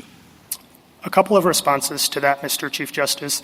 First, petitioner's theory is based on the assumption that any time you have an officer who is acting outside the auspices of Articles 1 and 3, no matter what kind of function they are discharging, what they are doing, quote, is and must be deemed an exercise of the executive power. And if that is true, that sweeps in the commissioners of the War Claims Commission, it sweeps in the Federal Reserve, it sweeps in the Court of Appeals for the Armed Forces. Their constitutional theory cannot be distinguished on that basis. Well, what about the regarding them, as I think Justice Gorsuch was discussing at one time, as adjuncts to the judicial authority, which would be something that would cover the court, I think, would think in Weiner? if this is a viable distinction to say that there are certain functions that are being performed that are of an adjudicatory nature and that some kind of exception should be carved out for that, then why not for the FTC, which after all does exercise adjudicative powers? Indeed, as this court explained in Axon Enterprise v. FTC, the FTC... Well, sure. Go ahead. The FTC stands in the shoes of the district court. In such cases, it's doing exactly the type of thing that district courts do. It's finding facts and reaching conclusions of law. Yeah, but it does a lot of stuff in addition to that Wiener, the court in Wiener did not do, and many of these other entities that you've been talking about with exercise judicial responsibilities might properly be considered adjuncts to the judicial power in Article 3 as opposed to purely executive power, which was not at issue in Humphreys or Wiener. Two responses to that, Mr. Chief Justice. Sure. In Wiener, the claims commission members were making final and unreviewable determinations with respect to claims for compensation, and they were getting no judicial review. That was final determination, but the more important point is that in Free Enterprise Fund, there was all manner of executive authority that was being wielded by we're not talking about the 1935 FTC, we're talking about the 2010 Securities and Exchange Commission and the 2010 Public Company Accounting and Oversight Board. This court characterized the board's functions as involving enormous power to regulate an entire industry. Nobody would say that that was not executive, and nevertheless, the court unanimously concluded that a single layer of for-cause removal protection, exactly what we have here, is constitutionally permissible. On top of that, we don't, again, have a single case that has ever struck down the kind of removal protection that we have here in more than 200 years. Thank you. Justice Thomas? You used, when I asked you, or when a number of us asked you about making some of currently the executive branch cabinet-level agencies multi-member agencies. You resorted to the functionality of the current agencies, such as Commerce, as precluding that, or at least as being a basis for not doing that. Now, moving the other direction, could you functionally, you say that from a functional standpoint, the FTC is not an executive branch agency, and you listed some of its functions. Could Congress convert the FTC to a single member head with the same protections? Because it engaged in discharging the exact same functions. No, under this court's precedent. No. Could they, under the logic of your argument? No. We accept CLA law as not only the law of the land, but as being correct. So what's the limitation? Your argument was functionality before, not necessarily precedent. And I'm interested in why would the FTC functionally be any different as a single member head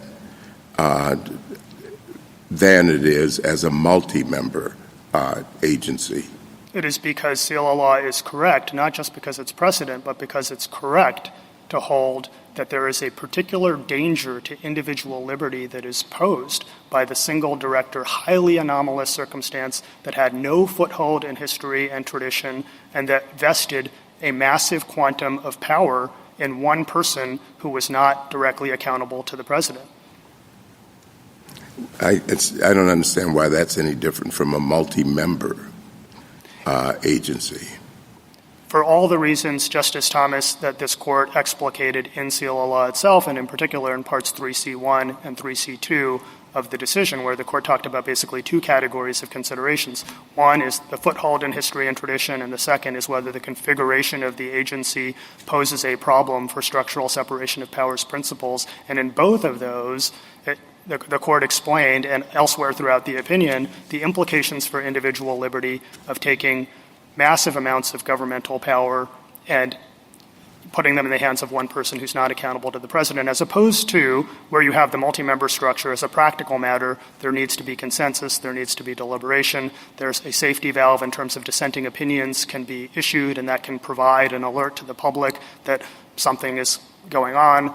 So there's a whole variety of reasons why single-member agencies have been distinguished from multi-member commissions, and we think that precedent is correct and should be adhered to. And on that point, Justice Thomas, I guess I would say one more thing, and that is I think it is a big difference between our position and the position of the petitioners, that we are asking the court to adhere to all of its precedents and to give effect to the collective wisdom and experience of all three branches of government. On the other hand, petitioners are asking you to abandon precedent after precedent after precedent. A lot of precedents would go south if their constitutional theory is correct, and a whole lot of history and dozens of institutions that have been around for a long time, that have withstood the test of time, that embody a distillation of human wisdom and experience, all of those would go south.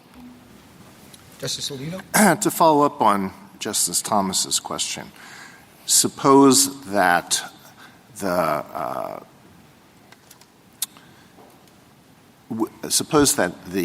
FTC did not have the members, the commissioners did not serve 7-year terms, staggered 7-year terms. Suppose there was not the requirement that no more than 4 be members of a single political party. Suppose that they served very short terms. Why does it matter that it's a multi-member body as opposed to a single-member body in itself? What is significant about that? The significance is the distinction for purposes of individual liberty, the threat that is posed to individual liberty by single-headed agencies that are not accountable to the president. That, as I understand it, Justice Alito, is the logic of this court's decision in seal of law, and we recognize that intelligent people of goodwill can disagree about that. Seal of law didn't have to decide the question that's before us here. But suppose that there were 2 FTC commissioners and they served 1-year terms. And you would say, well, that's okay, but there's a difference between that and an agency that's headed by a single member. Making the terms shorter, in my view, would not raise constitutional concerns because that would only increase presidential opportunities to influence the composition of the agency. Reducing the number of commissioners might be a different type of situation. I'm not aware of any 2-headed agency that has ever been created in the modern era or throughout American history. Well, okay, what we're looking for are conceptual explanations for the distinctions you're drawing. But let me move on to something else. Suppose the Department of Justice were split into 2 parts. One part has the authority to enforce the criminal laws, and the other part has the authority to enforce civil laws. Could the civil component, could Congress put at the head of the civil component a multi-member commission with removal protection? Justice Alito, there is the logically antecedent question with respect to any removal protection of whether Congress has constitutionally enumerated authority to enact the protection in the first place. And as has been suggested in prior colloquies, the relevant source of constitutional authority would appear to be the necessary and proper clause in terms of attaching removal restrictions to a federal office that is created by Congress. I don't think it's obvious that you would comply with all the strictures of the necessary and proper clause ex ante. And so it's not obvious that Congress could do that. And what we know for sure is that Congress has never tried to do that. Well, I know you keep answering it hasn't been done and it's not going to be done in the future, but I want to understand the limits of the principle that you're asking us to accept. So you cannot say, no, that would not be permitted for this reason. Well, the best you can say is that it might not be necessary and proper. If you wanted, that is one source of limiting principle for sure. But also, our argument is predicated in part on a long historical tradition pertaining to what are called... I understand the historical argument. That wasn't what my question was getting at. All of the civil enforcement laws, all of the civil laws that are now enforced by the Department of Justice were enacted by Congress under one of its enumerated powers. Let's assume that they were all constitutional. So the question is whether it would be necessary and proper to the enforcement of those given the understanding of necessary and proper, to entrust that to a multi-member commission as opposed to a single officer like the Attorney General? That would be the question. I don't think so. And what I was trying to get at before is not just that there's an historical tradition, it's that the historical tradition we're invoking is for what are called traditional multi-member regulatory commissions. And those historically have never involved purely executive civil enforcement. They involve a blend of lawmaking, adjudicatory, and enforcement actions where the enforcement authority is deemed to be reasonably ancillary to the other functions. So the kind of hypothetical that you're positing, Justice Alito, I think it's an absolutely legitimate concern, but the historical tradition that we are drawing on for purposes of our constitutional liquidation argument would not require you to affirm the constitutionality of that kind of highly unusual structure that, as far as I know, has never been attempted before. On the question of giving the members of a multi-member commission longer terms of office. So here we have 7 years. What if it were increased to 10 years? What if it were increased to 15 years and so forth? And the principle that you would have us apply is whether that longer term of office preserved adequate presidential supervision. Is that your answer to the question? That is one potential limiting principle. We would have to, in each of those, in every case in which that would be involved, we would have to determine, do I think this preserves adequate presidential supervision? Our primary submission to you, Justice Alito, would be that it would not be the burden of the court to develop ahead of time heavy-handed constitutional rules that would try to make constitutional distinctions between, say, a 7-year term and a 9-year term or an 11-year term. Those don't appear to us to be distinctions of constitutional proportions. Members of the Federal Reserve do have substantially longer terms than, say, FTC commissioners, and nevertheless petitioners don't seem to have a problem with members of the Federal Reserve enjoying statutory removal protections. But our position is that the court should recognize that these are really difficult line-drawing problems, and the way that has historically been resolved is through the political process, and the political process is up to the task of dealing with this problem. But you wouldn't say that we leave it would you say we leave it completely to the political process? No, so that at no point in the extension of these terms would we say, oh, there's a problem. I thought you were saying there is a test. And it is whether there's adequate presidential supervision. And if that were challenged, we would have to decide. We would have to exercise our judgment about how much presidential supervision is necessary to satisfy constitutional requirements. Absolutely. The court should not relinquish its authority to establish judicially enforceable outer boundaries in this context. I just don't think that you're going to have to do that anytime soon, and you might never have to do it, but you should absolutely not relinquish your authority to do it. And there could be hypothetical scenarios in the future in which there's an arrangement that just palpably does not guarantee adequate presidential supervision, but that hypothetical risk, again, has to be measured against the real-world chaos and disruption that will be caused by taking— Okay, one other question about where your argument would lead. So to go back to this issue of the various departments and whether it would be permissible for Congress to convert them into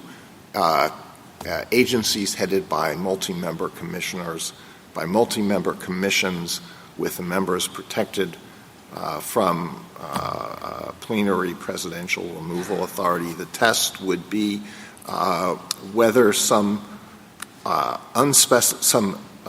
limit on permissible, limit on exclusive and preclusive activities was exceeded. Our primary— Do they go to, if they're exercising any power that is exclusively and conclusively the president's, are they exercising too much of that? That would be the test in going through these departments? No. I think if they're exercising any power that is conclusive and preclusive, then you have a separation of powers problem. That's the solution to which is not necessarily to strike down the entire agency or even to eliminate the for-cause removal provision. It creates an analytically distinct issue about how you remedy that violation. But I think any conclusive and preclusive power that is vested in an agency that is not sufficiently accountable to the president is a problem. Okay, I thought you had answered, in answer to a prior question, you said a mere scintilla would not be enough. But now you say a mere scintilla would be enough to cause a problem.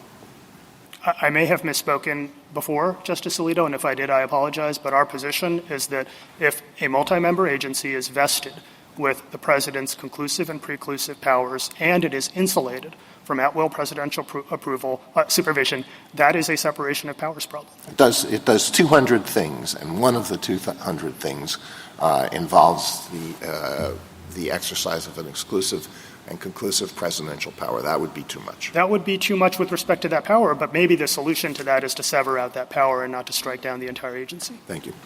Justice Sotomayor? Counsel, Sheila law involved the CFCP, and it relied very heavily on, focused very heavily on the novelty of the CFPB structure and the fact that it was a historical anomaly, correct? Absolutely. It was an anomalous structure that was deemed to pose a significant threat to individual liberty. All right. That's not the case here because we have a precedent of longstanding that says this is okay. The Chief asked a question about whether the additional powers the FTC has gathered create a different situation. As I see it, and as the judge in the district court outlined very clearly, most of the original powers of the FTC when Humphrey's estate was decided are the same powers of today, correct? That is correct. And there is one power that I've identified that might be different, and that the FTC's cease and desist orders have now binding effect immediately, correct? I believe that's correct. So I think your point in response to Justice Alito is if there's a power that the FTC is wielding now that trenches inappropriately, the answer is not to do away with the for-cause removal, but to eliminate that power, that individual power, correct? Correct, and an authority that is cited by petitioners in their reply brief, Barr v. AAPC, supports that proposition. And so that should be the answer if there's been a difference in the powers or an expansion of the powers inappropriately. That is our position. Yes, the parties have not briefed severability at the merit stage of this case, and in the event that the court wants to reach that question, you might consider either supplemental briefing or remanding to the district court to decide that issue in the first instance. Thank you, counsel. Justice Kagan? Mr. Agarwal, it seemed to me that when you were talking to Justice Alito, you had more to say about this question of comparative risks and how we should balance the two kinds of risks and what we should be thinking about now. So I wanted to give you a chance to say that. But and within whatever you want to say about that topic, I was wondering if you could comment. A lot of these hypotheticals have been about, what if Congress structured an independent agency like this or like that? I mean, most of these independent agencies, Justice Sotomayor is right that the CFPB was anomalous in this respect, but basically, like, the vast majority of them all use the exact same structure or if not exact, near exact same structure. There are little variations, but they're all set up with bipartisanship. They're all set up with a chair that does have some greater control and that is more controllable by the president. They're all basically set up the same way. So all of these hypotheticals about what if Congress did this, I'm wondering if you could comment in your discussion of comparative risks about how we actually why it is that we actually have just never seen that. I think it's because the political branches have learned from experience, and experience is the great teacher. There's an insightful discussion of the history and tradition surrounding traditional independent agencies and the separate opinion in the PHH case that has been cited extensively by the parties, and that explains that the structure that the political branches have come up with honors and gives effect to our constitutional values, as we explain on the very first page of our brief. We think that the political branches have done a good job of learning. The political branch is Congress, which is made up of both Democrats and Republicans who are aware that neither Democrats nor Republicans will control the government forever and are structuring these systems with that in mind. I think that is exactly right, Justice Kagan, that there's an appreciation and an understanding that folks in power today may not be in power tomorrow, and you want a structure that will be able to withstand the test of time. The other kind of interesting thing about this is that it's not just Congress.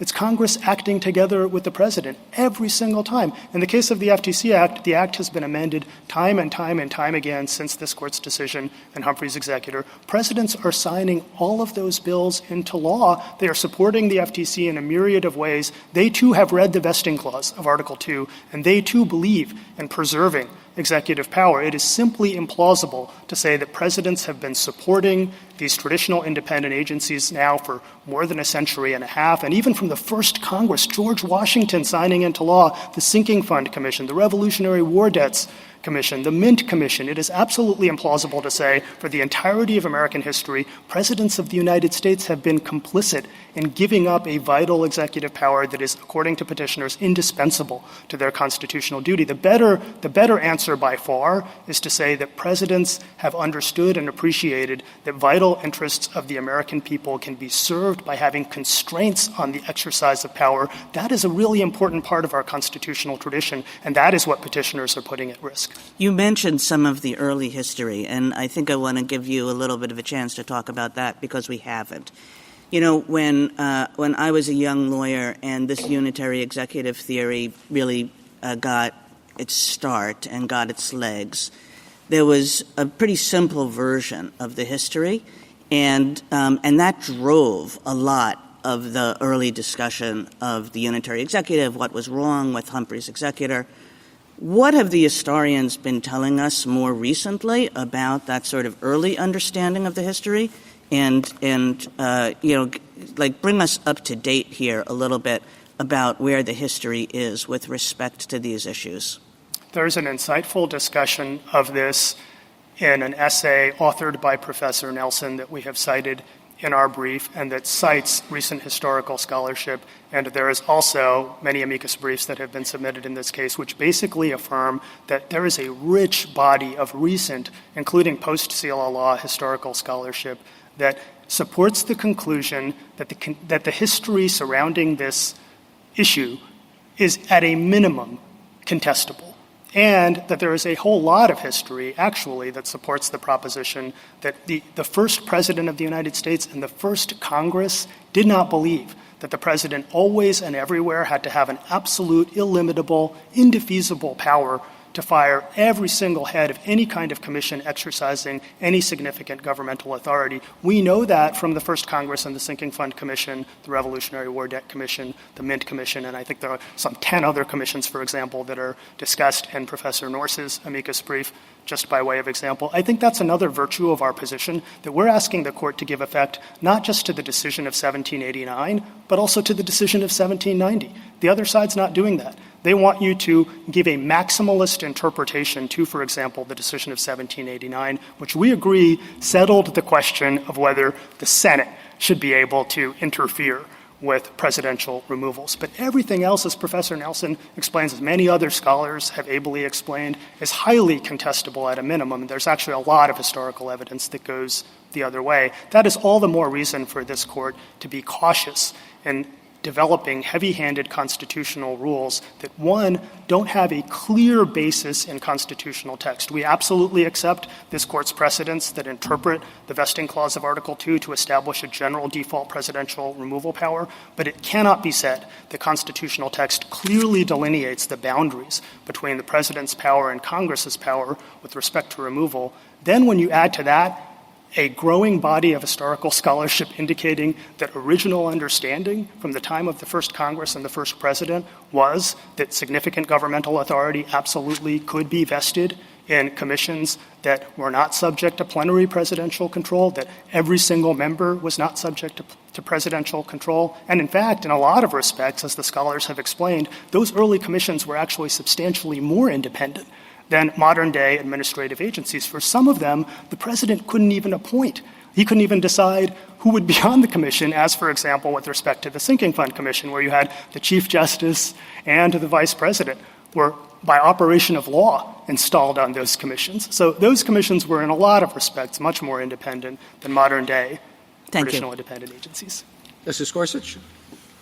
just want to explore, just for a brief minute, I hope, your scintilla of conclusive and preclusive power theory. You agree, I assume, the president is vested with all the executive power. Yes. You agree that he has a duty to faithfully execute all the laws. Yes. Civil and criminal. We agree that the Constitution imposes on the president a duty to faithfully execute the laws. All Absolutely. the laws. Well, some laws he doesn't have to? That'd be news to our friends across the street. the take care clause is a duty, and it is also a power, but the text of the clause does not provide that the president must have at-will presidential. I didn't ask that. This is, does he have a duty to faithfully execute all the laws? We know from yes or no? I would say no in the sense no. in the sense that let me. There's two different questions, and I want to make sure that I'm answering the question. The question is, does the president have a duty to faithfully execute all the laws? The answer is no. Why? So he can't break the law for sure. For sure.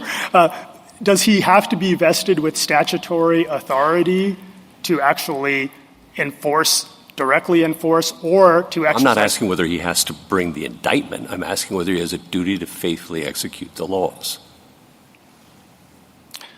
I think the president does not, under both history and tradition, have to have plenary power of supervision. But in the case of the FTC, he does have some power of supervision, including if there's a demonstrable, palpable violation of law, the president could absolutely fire a commissioner of the FTC under the plain language of the statute. So the answer is no, I guess. But you say that he has to have direct supervision and removal authority for someone who has conclusive and exclusive authority to bring criminal prosecutions, right? That is our understanding of this Court's decision in Trump v. United States. That's your understanding? Yes. But not civil? That's right. And to go back to earlier... And just to be clear, so that means if the government wants to bring a misdemeanor, that person has to be reportable to the president. But if the government wants to bring ruinous fines and penalties and injunctions, that person doesn't. I don't know the scope of this Court's holding in Trump v. United States. I'm asking you for your theory, because it's a very interesting theory. You're building off of two words from Trump versus United States and putting a gloss on it that I'm not familiar with. I'd understood the executive power, and he has conclusive and preclusive authority of that. But this line, I don't know where it comes from. And I'm wondering, I'll be honest, I'll put my cards on the table, maybe it's a recognition that Humphrey's executor was poorly reasoned, and that there is no such thing in our constitutional order as a fourth branch of government that's quasi-judicial and quasi-legislative. And maybe you're trying to backfill it with a better new theory that itself recognizes that we've got a problem. The theory that we are referring to, Justice Gorsuch, as we understand it, is not just based on this Court's recent decision in Trump v. United States. It goes all the way back to Marbury v. Madison. And Marbury does not use the term conclusive and preclusive, but it absolutely says... And neither does Humphrey's. It uses quasi-things. It talks about the distinction between authorities that are vested in the president and the president's powers in the constitutional sense, and executive power in the constitutional sense. And it actually cites Marbury v. Madison for that sure, I would hope it would. For that proposition. Yeah. And Marbury itself distinguishes in the context of removability of federal offices. I guess I'm just wondering, are we going to get, if we take your theory to backfill Humphrey's and go down this road, how are we supposed to decide which powers are exclusive and preclusive for your purposes, as you understand it, not as I understand it from Trump v. United States, but as you understand it, what powers are going to fall in and what going to fall out? Are we going to have just as much litigation over that as anything else we might do in this case?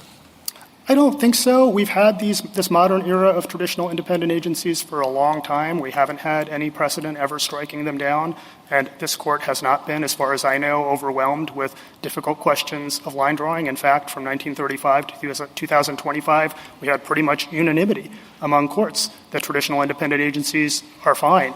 To go back to you haven't had a lot of litigation over Humphrey's and its limits and its boundaries, and I mean, seal of law, you invoke it as a great decision. We've had a lot of litigation. We do invoke seal of law as a great decision. We're always going to have litigation over the separation of powers, aren't we? There will always be litigation, absolutely. But the point is that this court's precedents affirming Congress's authority to work with presidents to create traditional independent agencies has not generated any significant problems, still less insurmountable problems. Thank you. Justice Kavanaugh? Try to tick through a few questions here. On Justice Alito's questions, you said independent agencies do rulemaking, enforcement, and some adjudicatory powers as well, but so do the traditional cabinet agencies do all of that too, or at least most of them do. So I'm not sure that helps you distinguish the independent agencies from the traditional executive agencies on the earlier questions, but I'll just leave that. You said you agree with all the court's precedents. Yes. That includes everything in Myers. We agree with the holding of Myers. Do you agree with the opinion in Myers? No, and a lot of the reasoning in Myers went too far, and that was part of what the court decided in Humphreys. On the text of Article 2, we haven't talked a lot about the theory by which you get to the other side's position from the text. The first 15 words, the executive power shall be vested in a president of the United States of America. For the president to exercise that power, he needs subordinates. For him to, and he needs to be able to supervise and direct the subordinates, and to supervise and direct, he must be able to remove those officers at will. This is the theory. Otherwise, and this is what I want to get your answer to, otherwise a subordinate could ignore the president's supervision and direction without fear, and the president could do nothing about it. You agree that's the implication of your theory, correct? That the subordinate could disregard the president's instruction, and that in some circumstances the president could do nothing about it. Yes, in some circumstances, but not under the FTC Act in the modern era of traditional independent agencies. If there was anything like malfeasance, if there was neglect of duty, so that would be associated with law breaking, as Professor Manners discusses in her amicus brief on the INM standard.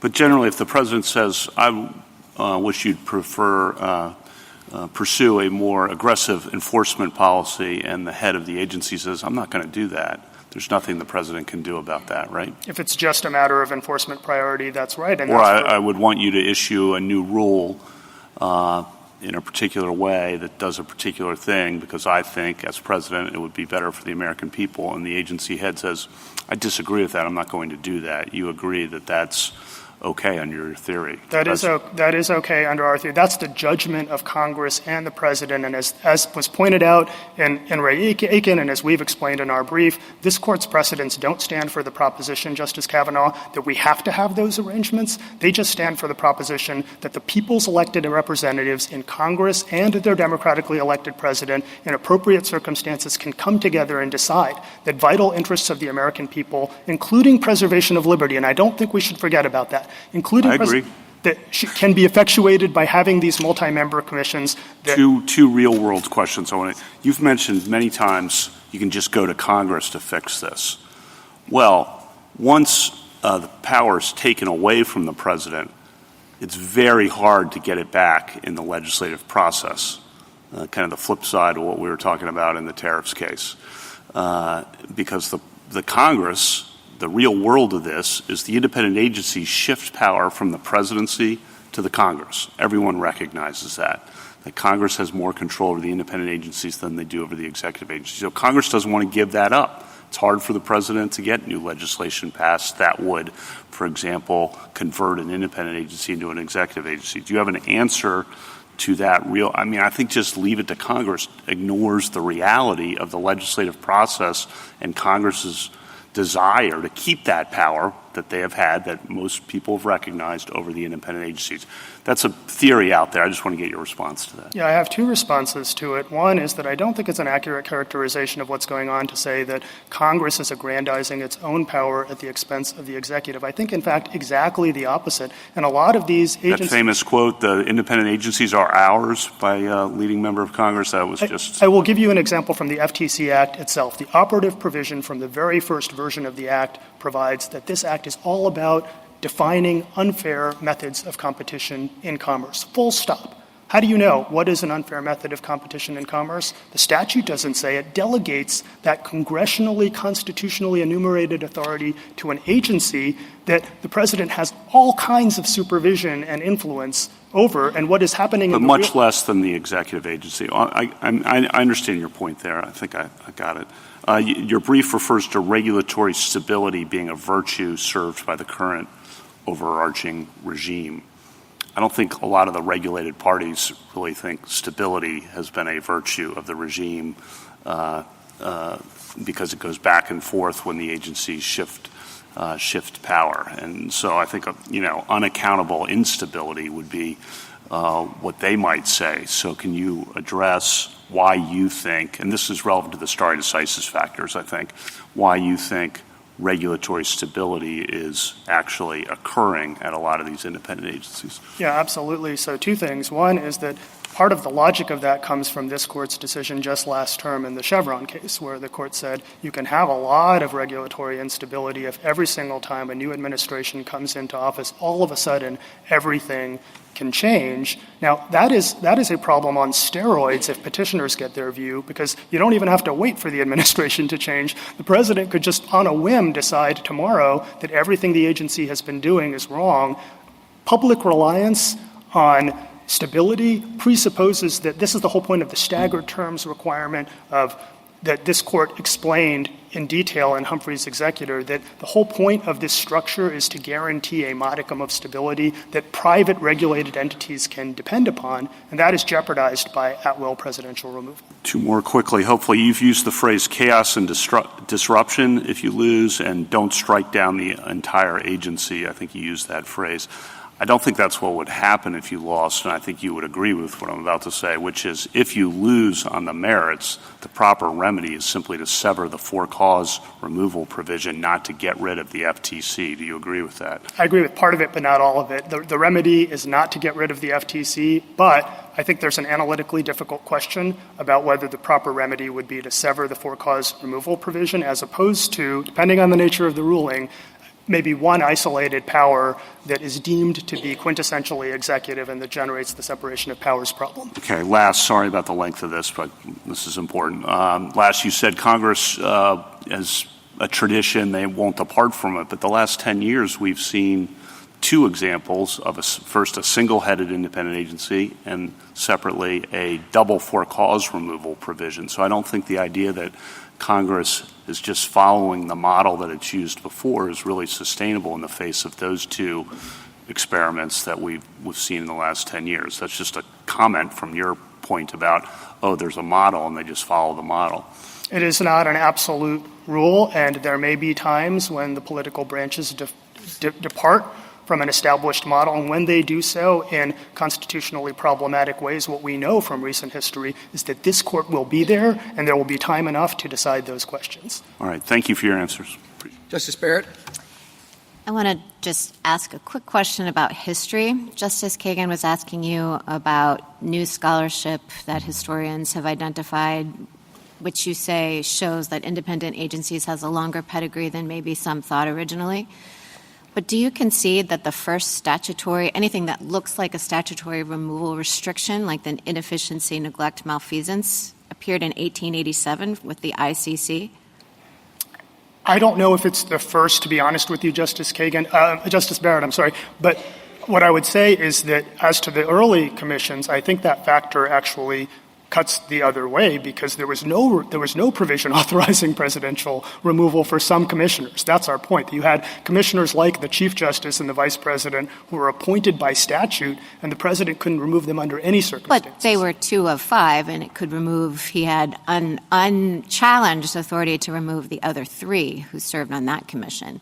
And there's silence. There's not the inclusion of statutory removal restrictions. You didn't really see that until the ICC.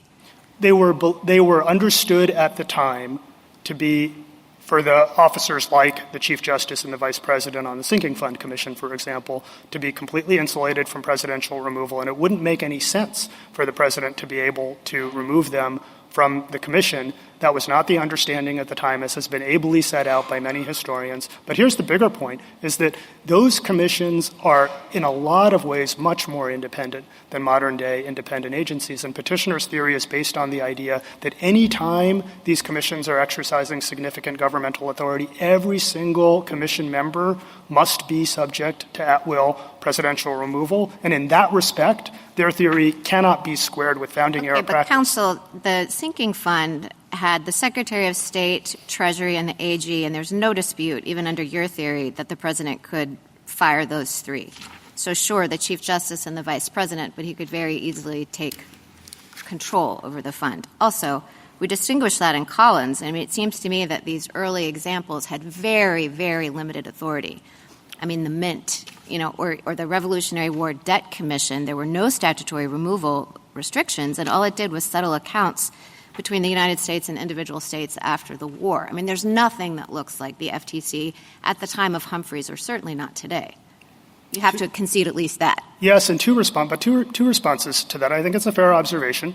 But first, for the Sinking Fund Commission, for example, maybe it didn't wield the broad panoply of authorities of the FTC. That's fair enough. But Alexander Hamilton thought that it was absolutely indispensable to the health of the national economy, and that this was about managing the public debt, and he thought that it would implicate the nation's stability going forward. That's why they thought this governmental function should be vested in this multi-member commission. So it was not something that was deemed to be insignificant by any stretch of the imagination. But one more point on the difference between the three members and the two members. We have real-world evidence. This is not an abstract thing. We have real-world evidence of Chief Justice Jay, I believe it was, who could make the dispositive vote difference in terms of the Sinking Fund Commission of when they make a decision that the president's cabinet supports, when they make a decision that they don't. And so the fact that there are some members of the commission who were concededly not removable at will by the president, that just makes our point that the first president of the United States and the first Congress emphatically rejected the constitutional theory on which petitioner's position is predicated. Counsel, let me say, let's say, just assume that I disagree with you about the history.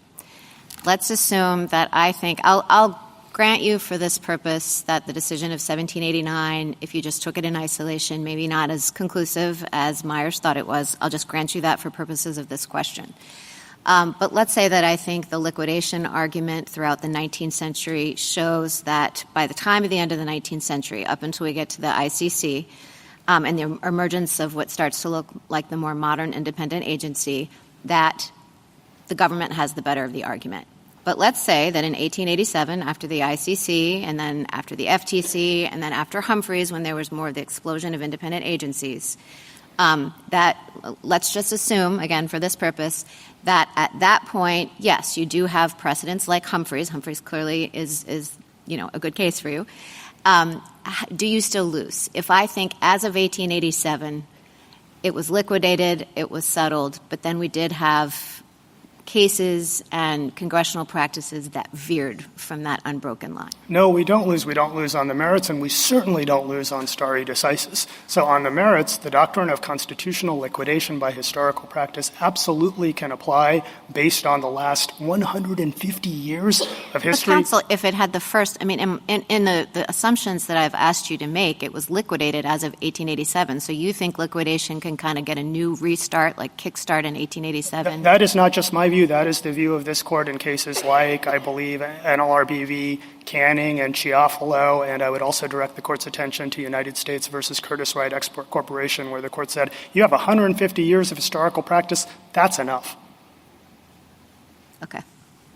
Justice Jackson? Really quickly on your exchange with Justice Gorsuch, your hesitancy to respond to his take care question, I'm wondering whether that has to do with the fact that prosecutorial discretion exists and that the idea can't be, I think, that the executive has to always enforce all the laws, right? I think that's right, and the very authorities that petitioners cite in the reply brief actually stand for that proposition. In cases like United States v. Texas and the Heckler v. Cheney case, the court went out of its way to expressly and unambiguously affirm Congress's authority to regulate prosecutorial discretion by statute.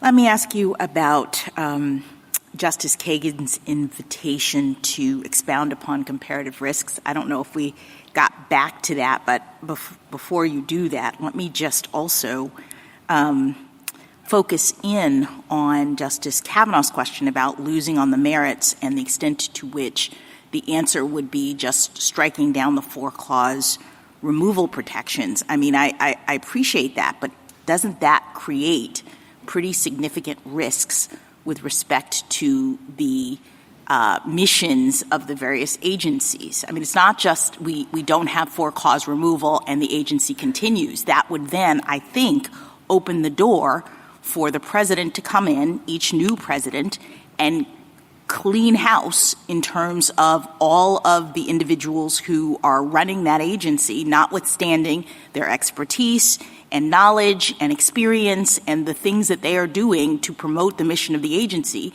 And presumably the president could install whoever he wanted in those positions, and that, I think, creates risks. So why don't you talk about the comparative risks of your formulation or understanding of the different constitutional dynamics and what the government says should happen in this situation? Sure. There are real-world risks that are palpable that we know can materialize very quickly if petitioners get their way. And think about it in terms of commissions like the Federal Elections Commission. Would anyone want those sensitive election-related determinations to be under the plenary control of a political actor? Think about the Nuclear Regulatory Commission. Can't Congress and the president come together and say those types of technical determinations that could have massive implications for the public in all kinds of ways should be made by a multi-member body of experts? And if there's any kind of problem with the way those commissions are working, they can be changed by the political branches in a heartbeat. And presidents, as far as we know, are not even trying to change them. It's not like they're coming to this court and telling you, we have a big problem, we've been lobbying Congress, and Congress is just, to Justice Kavanaugh's earlier point, they're just not going along with it, and they're not doing the right thing. Presidents are not even trying to go to Congress to get these 4-clause Because removed. presidents have accepted that there could be both an understanding of Congress and the presidency, that it is in the best interest of the American people to have certain kinds of issues handled by experts who, and I think you were in your colloquy with Justice Kagan, you identified the fact that these boards are not only experts, but they're also nonpartisan. So the seats are actually distributed in such a way that we are presumably eliminating political influence because we're trying to get to science and data and actual facts related to how these decisions are made. And so the real risk, I think, of allowing these kinds of decisions to be made by the president, of saying everybody can just be removed when I come in, is that we're going to get away from those very important policy considerations. You will get away from those policy considerations, and it will create opportunities for all kinds of problems that Congress and prior presidents wanted to avoid, risks that flow inevitably, just given human nature, the realities of the world that we live in, risks associated with extreme concentrations of power in the hands of one person. Can you talk about the FTC? This is my final question. Why would Congress have thought it important to make this agency in particular independent?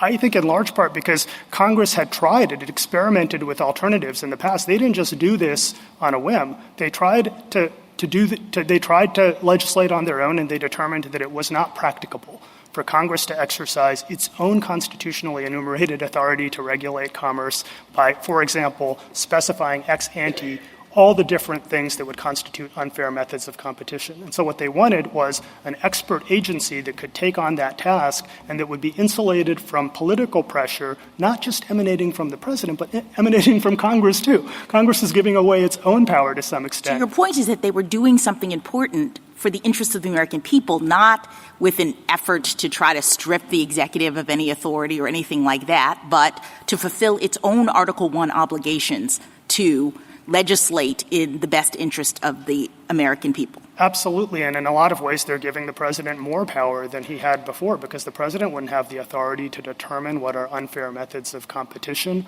all on his own, and that's what will be the practical result of accepting petitioner's theory, that tomorrow you'll have a situation where the president can come in and unilaterally decide, this is a quintessentially lawmaking function, unilaterally decide what constitutes an unfair method of competition, what constitutes an unfair trade practice. If that was going to be the law, why wouldn't Congress just reserve that power to itself? Thank you. Thank you, counsel. Rebuttal, General Sauer. Thank you, Mr. Chief Justice. 2 quick points.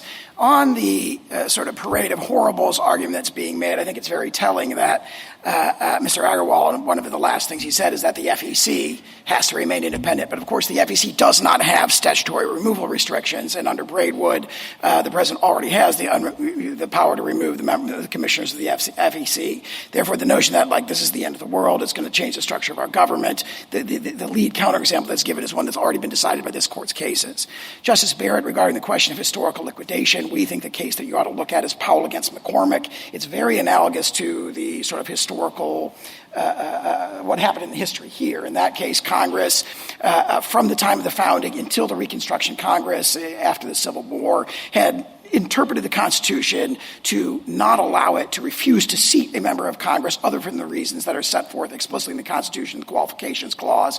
The Reconstruction Congress changed that and decided not to seat a couple of former members who had too close ties to the Confederacy. And after that, for the next 100 years or so, Congress then started exercising that power, not often, but intermittently exercising the power to refuse to seat other members. And this court said in Powell against McCormick, what is decisive there in that point of constitutional interpretation is the liquidation that occurred in the 19th century, not the subsequent, again, very lengthy tenure of practice of Congress refusing to do that. And therefore, it held that Congress lacked the power to refuse to seat the congressman in that case. We think that's very, very compelling here.